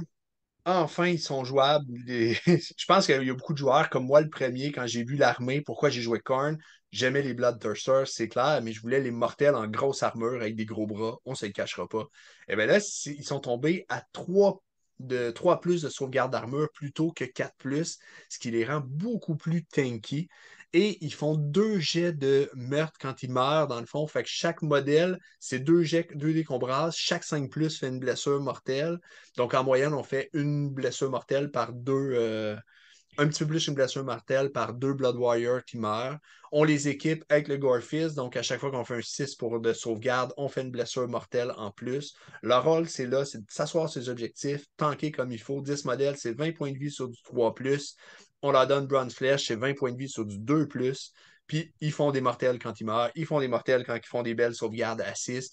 Ils cognent un peu quand même. On a amélioré leur profil un petit peu. On a notamment amélioré le profil de la grosse lame qui cogne un peu plus fort qu'avant avec du Ren-2. On leur a donné Ren-1 aussi, fait qu'ils picossent un peu plus. Ils vont grinder l'adversaire. Les commentaires étaient partagés sur les réseaux sociaux. Moi, pour les avoir joués, j'ai trouvé qu'ils gagnaient les guerres d'attrition très, très bien. Ils ont vraiment fait le travail quand je les ai joués. J'ai été satisfait. Je m'attendais à ça. C'est pas une unité qu'on va envoyer et qui va faire du dommage. Ça se produira pas. Là. Ils n'éliteront pas l'unité ennemie. Quoi qu'en Gore Tide, ils vont quand même gagner +1 tout wound, donc ils vont être rendus sur du 3+, 2+, mais ils sont pas là pour déliter, ils sont là pour engager, s'asseoir sur les objectifs, puis tranquillement grinder parce qu'ils font des blessures mortelles, même quand ils se battent pas. Même quand l'adversaire frappe en premier, eux vont faire des blessures mortelles. Ça va être leur rôle. Puis lorsqu'on a réussi à les nettoyer, on a la bannière à côté qui les ramène sur 4+. Donc, il y a vraiment quelque chose à faire avec les mortels, je crois. Ah, certainement. Possibilité aussi de protection à 5 plus après avoir attaqué dans la bonne sous-allégeance, là, les écorchés. Donc, ouais. Ah oui, moi, je suis sûr qu'il y a quelque chose à faire avec eux. Moi, j'ai bien aimé les jouer. Puis je pourrais imaginer quelqu'un qui joue beaucoup d'unités là, juste pour spammer le board de Blood Warrior, qui vont être difficiles à tuer, difficiles à sortir, puis qui vont prendre les objectifs. Le chauve-sang, en fait, là, ça, c'est celui qui a le fouet. C'est notre petit héros avec le fouet. Au début de la phase de mouvement, on choisit jusqu'à D3 autres unités sans lier amis à 3 pouces de l'unité du héros. Puis, quel que soit le résultat du jet de dés, cette unité-là va plus tard pouvoir courir et charger. Et si on fait un 1 sur le jet de dés, ben, l'unité se prend une blessure mortelle, mais elle va quand même pouvoir courir et charger. Donc, l'habileté se fait tout le temps. Ça, je trouve que c'est une habileté qui est bien écrite. Hein, il y a plein d'habiletés comme ça que sur 2+, ça fonctionne, mais sur 1, ça fonctionne pas. Ta stratégie vient d'être gâchée. Mais lui, ça fonctionne, sauf que tu te prends une mortelle. Tu sais, si l'unité s'est fait fouetter un peu trop fort, il y a quelqu'un qui n'a pas aimé ça. Mais c'est bon, des 3 unités qui vont pouvoir courir et charger. C'est vraiment excellent, là, encore en plus qu'une de ces unités-là qui va bouger dans la phase zéro. Tu sais, on voit on en a parlé, là, toutes les options. Fait qu'encore une fois, ça nous permet d'aller catapulter une unité le plus loin possible. Fait qu'on n'est plus pris comme avant, ce qui était un peu plate de Korn, où on était très restreint dans notre mouvement. Fait qu'un coup que la partie est engagée, c'était pas mal déterminé où on allait pouvoir menacer. Là, c'est plus ça du tout. L'adversaire qui se méfie pas, notre héros qui n'est pas engagé, par exemple Bloodthirster, ou notre unité n'est pas engagée, on peut la projeter à l'autre bout de la table, aller chercher un objectif. Donc, ça fait un style de jeu qui est beaucoup plus amusant, plus de mobilité. Moi, je trouve que c'est plus d'options stratégiques. Donc, un plus grand plaisir à jouer sans que ce soit trop complexe non plus. Là. Fait que bravo Games Workshop. C'est vraiment un super livre là, que le livre des Bloodborne, des Blade of Corn. Mhm. Et là, on passe à l'unité qui a fait le plus jaser. Ça, Ah c'est ouais. les massacreurs de Khorne, c'est les Skull Crusher. Ils ont fait jaser parce que, dans le fond, il faut regarder le petit cercle en haut à gauche, 2 plus de sauvegarde. De base, ils sont sur 2 plus de sauvegarde à 5 points de vie chaque. Vous en prenez un bloc de 6, c'est 30 points de vie sur du 2 plus, qui en plus fait des blessures mortelles, les mêmes blessures qu'on a vues sur les écarisseurs, donc cogne comme il faut sur la charge. Le seul problème, c'est qu'un coup engagé, ben, c'est 4 attaques par modèle qui touchent sur du 4+, à Rennes -2, puis un dégât seulement, 3 attaques pour les petites montures. On l'a testé ensemble, puis ça manquait de punch, ça s'essoufflait Ouais, rapidement. vraiment. Sauf que sortir ça des unités à 2+, qui ont en plus une protection de 5+, contre les blessures mortelles causées par la magie, il y a plein de petites choses le fun à faire. Moi, en tout cas, une unité de 3 dans une liste, je comprends tout à fait la pertinence. Ouais. On l'amène à un petit peu plus que 3 pouces de la grosse unité ennemie qui nous dérange. Rendu à la phase de l'autre, on prend notre blood point pour faire des 6 pouces. Fait qu'on est sûr d'engager l'unité ennemie, puis on l'engage avec 15 points de vie sur du 2 qui a une protection de 5 contre les mortels. Donc l'adversaire ne pourra pas nous la sortir avec de la magie, parce qu'en plus de ça, on ignore le sort. Fait que ça se peut que le sort passe même pas, qu'il nous affecte même pas. Fait que l'adversaire risque d'être pogné avec cette unité-là. Sa grosse unité va être pognée à son tour de combat. Puis moindrement qu'il whiffe un peu ses attaques puis qu'on n'est pas trop malchanceux, ben on sauvegarde sur du 2 voire sur du 1 en donné Bronze Flèche. Fait que c'est vraiment une enclume. C'est pas un marteau. Je suis même pas sûr qu'ils vont gagner les guerres d'attrition. Ça va dépendre des unités contre lesquelles ils vont s'engager parce qu'ils cognent pas si fort que ça, parce qu'on n'a pas beaucoup de modèles, même s'ils ont 4. Ils ont 7 attaques chaque, dans le fond, le modèle, mais c'est juste 3 modèles pour 200 points, donc c'est juste 21 attaques. C'est pas si exceptionnel que ça comme nombre d'attaques, mais c'est une enclume qui va peut-être rester là suffisamment longtemps pour embêter l'adversaire le temps qu'on continue de contrôler les objectifs puis qu'on tue ces unités qui sont isolées. Ouais, exact. On passe ensuite au collecteur de crânes. C'est des Skull Reapers. C'est une unité que j'ai toujours adorée. J'aime l'esthétique et ils sont Ouais. dynamiques, ils ont l'air violents, ils ont des grosses armes. Bon, j'ai toujours été en amour avec l'unité et ça continue. Je trouve qu'elle a encore son rôle à jouer. J'en ai mis un paquet de 10. Bon, j'avais fait une erreur quand on l'a joué. Je l'ai joué comme s'il y avait juste un pouce de portée. Il frappait sur un rang. Puis malgré tout, il était bon. En réalité, ils ont 2 pouces de portée, donc ils frappent sur 2 rangs. On n'a pas besoin de les mettre dans un bataillon spécial pour leur permettre de frapper tout le monde. C'est 4 attaques chaque, 3+, -1. Seulement un de dommage, malheureusement, mais 4 attaques chaque. Plus on a une mutation pour le champion. Et sur des 6 pour toucher, on fait une blessure mortelle en addition des dégâts qu'elle va faire l'unité. On rajoute +1 de touche lorsqu'on est contre une unité qui a 5 modèles ou plus. Ça commence à faire une unité, là, ça veut dire que 5 modèles, c'est 20 attaques dans le fond. 3+, Rennes -1, qui font des blessures mortelles. Tantôt, on avait les Mighty Skull Crusher. Je disais, ben, c'est 21 attaques. Donc là aussi, c'est 21 attaques avec la mutation. Sauf que ceux-là, ben, ils touchent sur du 3+, Rennes -1, toutes les attaques, alors que les Mighty Skull Crusher, les attaques des Juggernauts n'avaient pas le même bonus pour frapper. Si on les regarde, leurs sabots, eux, ont pas, les Mighty Skull Crusher n'ont pas de bonus à la perforation. Et en plus de ça, on fait des blessures mortelles avec les Skull Reapers. Donc, ça fait qu'ils cognent plus fort pour leurs points. Mm. Ils sont moins mobiles, beaucoup moins mobiles. Ouais. C'est 15 points de vie sur du 4+, pas sur du 2+, mais leur rôle va être différent. Eux, ça va être une unité qui va être notre unité qui va aller impacter, qui va aller cogner fort. Le tour où va les faire charger, c'est probablement le tour où on va aussi utiliser la bannière pour leur donner plus une attaque chacun, augmenter le nombre de blessures mortelles qu'on va faire. Donc, c'est une unité qui est là pour cogner. mais c'est pas non plus le plus gros marteau du jeu. Il y a des marteaux dans le jeu, dans d'autres armées, qui cognent beaucoup plus Ouais. fort, là. C'est... Mais comme nos choix sont assez limités dans les unités qui cognent, pourquoi pas? On faisait valoir le point que dans ce cas-ci, si on veut en jouer, peut-être que la faction Guard-Tide, pas celle de Ward de 5+, mais celle qui permet d'avoir +1 pour blesser lorsqu'on veut prendre le contrôle d'un objectif, c'est peut-être mieux parce que là, on va pouvoir les amener sur du 2+2+, qui va faire plus de dommages. Peut-être effectivement, si on a un gameplay plus agressif, je pense que la Guard-Tide va être plus intéressante avec eux. Ouais. Donc, c'est un choix qui se défend. C'est une des rares unités qui a un bon degré de létalité dans le Battle Tome, là. Ouais.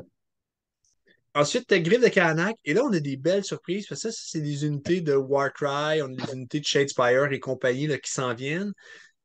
Puis, on l'a souvent dit sur la chaîne, quoique c'est de moins en moins vrai, mais souvent, ces unités-là sont juste pas jouables, sont pas utiles. Et là, depuis quelques Battletomes, j'ai l'impression que l'équipe de confection essaie de leur donner un rôle plus pertinent. Tant qu'à nous donner des Washwell, nous donner de nouveaux modèles qui sont souvent très beaux, pourquoi pas leur donner un rôle particulier? Et c'est le cas avec les griffes de Karanak. Les griffes de Karanak, euh, dans le fond, vont frapper correct, un peu comme des Blood River. Là. C'est pas leur rôle de frapper si fort que ça, quoique il y a un des modèles qui est un chien qui, lui, frappe avec 4 attaques à Rennes -2, le 3+, Rennes -2. Fait ils vont faire un peu de dégâts, 4-5 blessures contre du 4+, mais ils ont donné un rôle intéressant.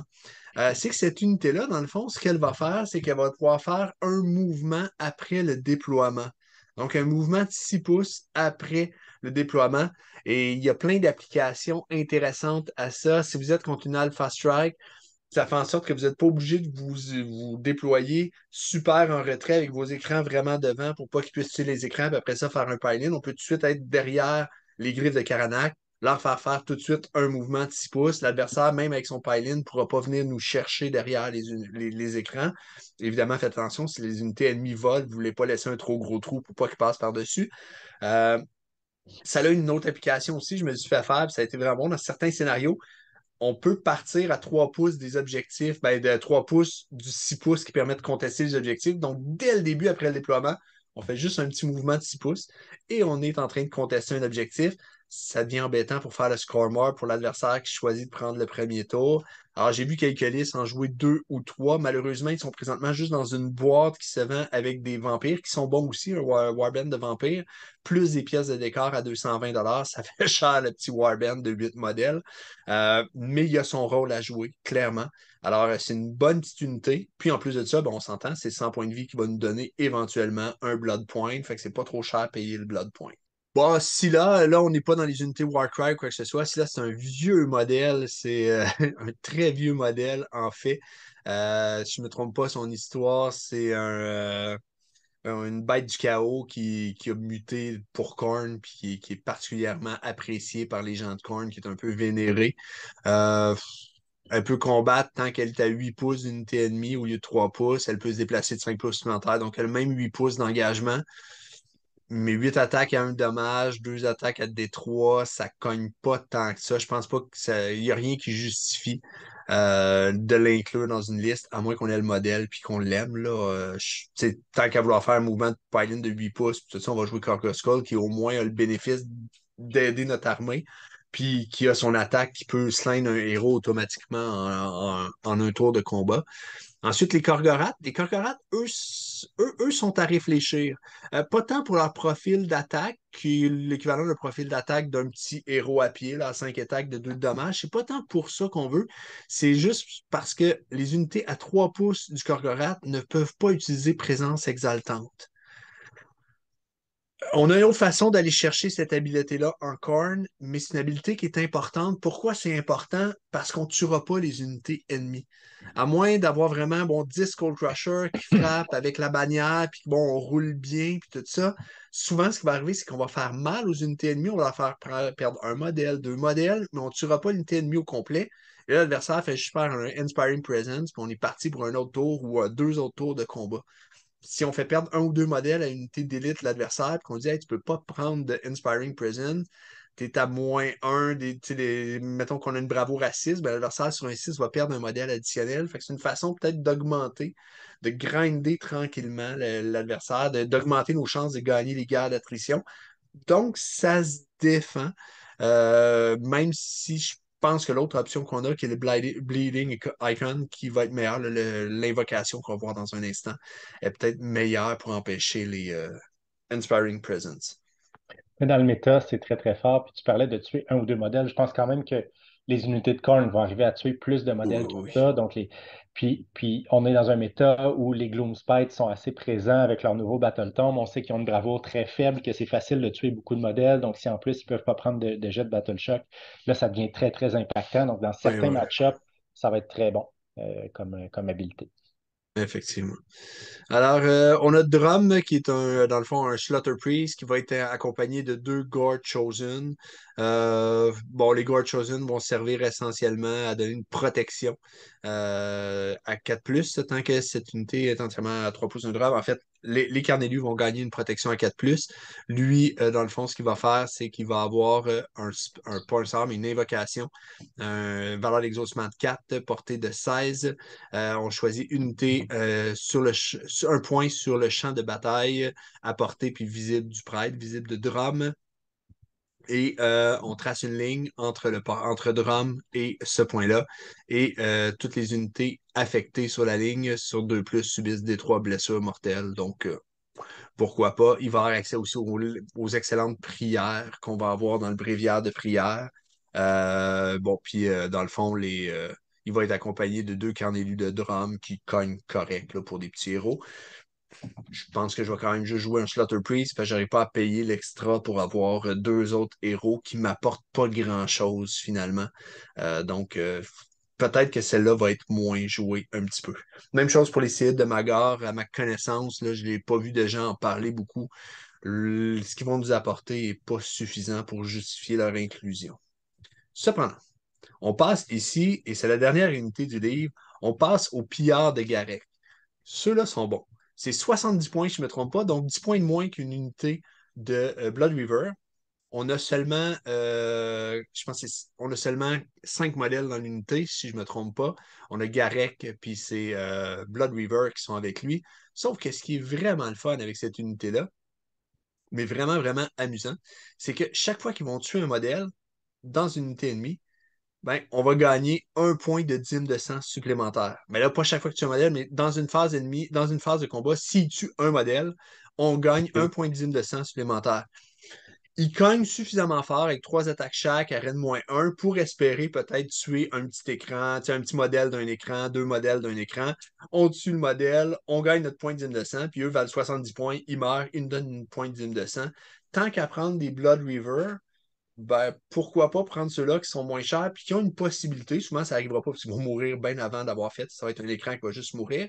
Mais pourquoi pas prendre ceux-là, qui sont des modèles un petit peu plus beaux, puis qui nous permettent de gagner un point de dîme de sang supplémentaire. Moi, je trouve qu'ils ont Ouais. fait quelque chose de bien.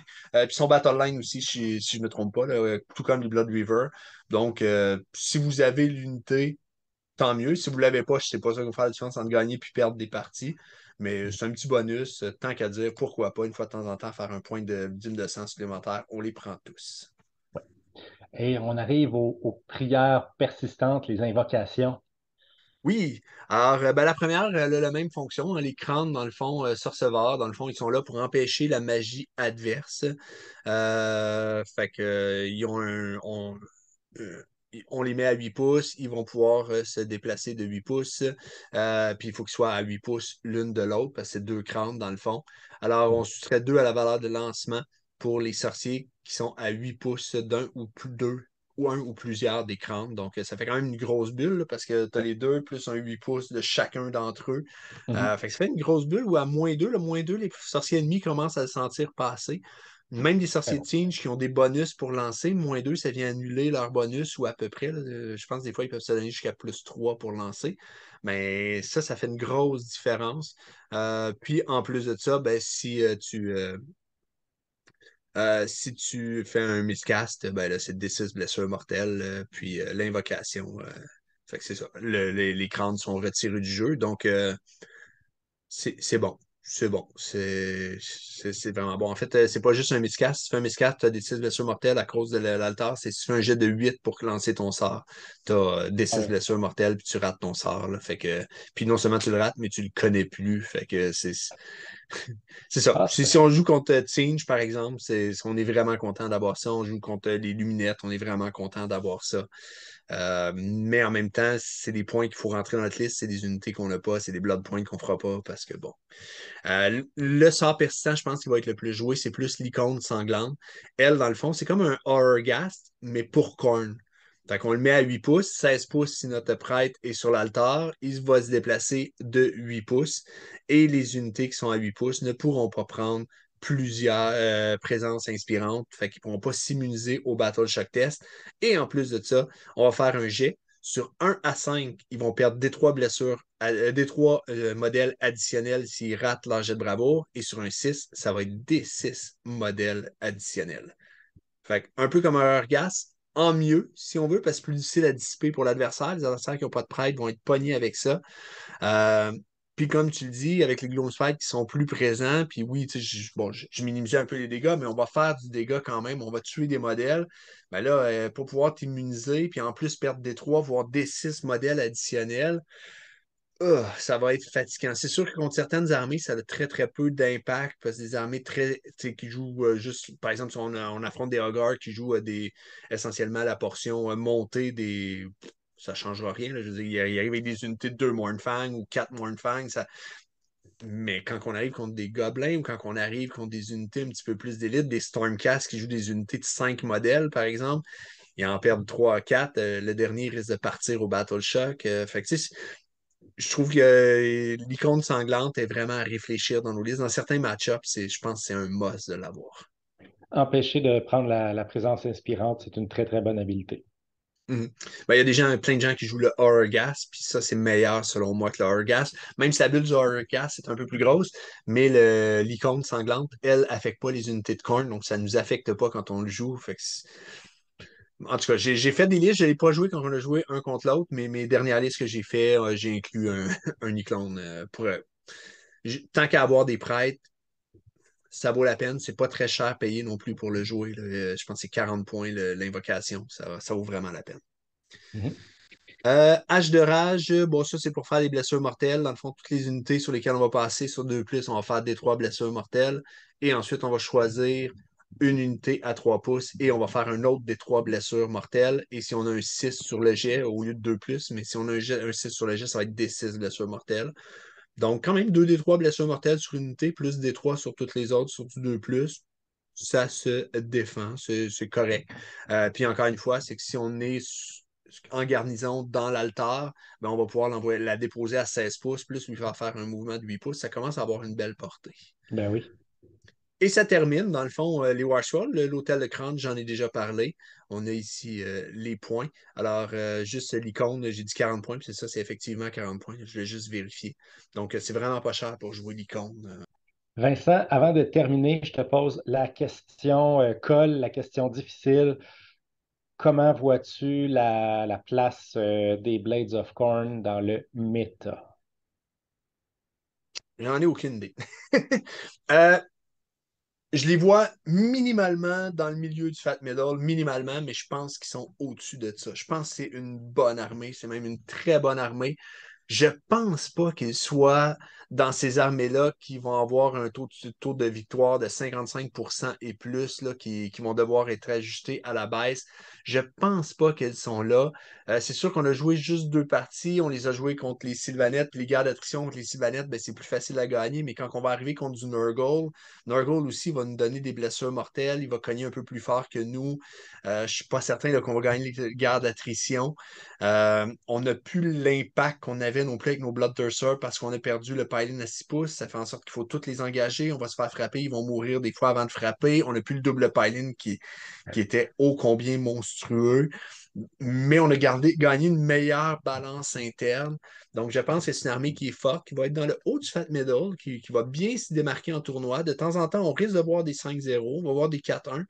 mais je pense pas que c'est une armée qui va faire systématiquement des 5-0. Ne serait-ce que pour pouvoir vraiment bien la jouer, il va falloir vraiment bien la maîtriser, bien maîtriser la table des Blood Points, bien savoir sur quelle unité on met les prières.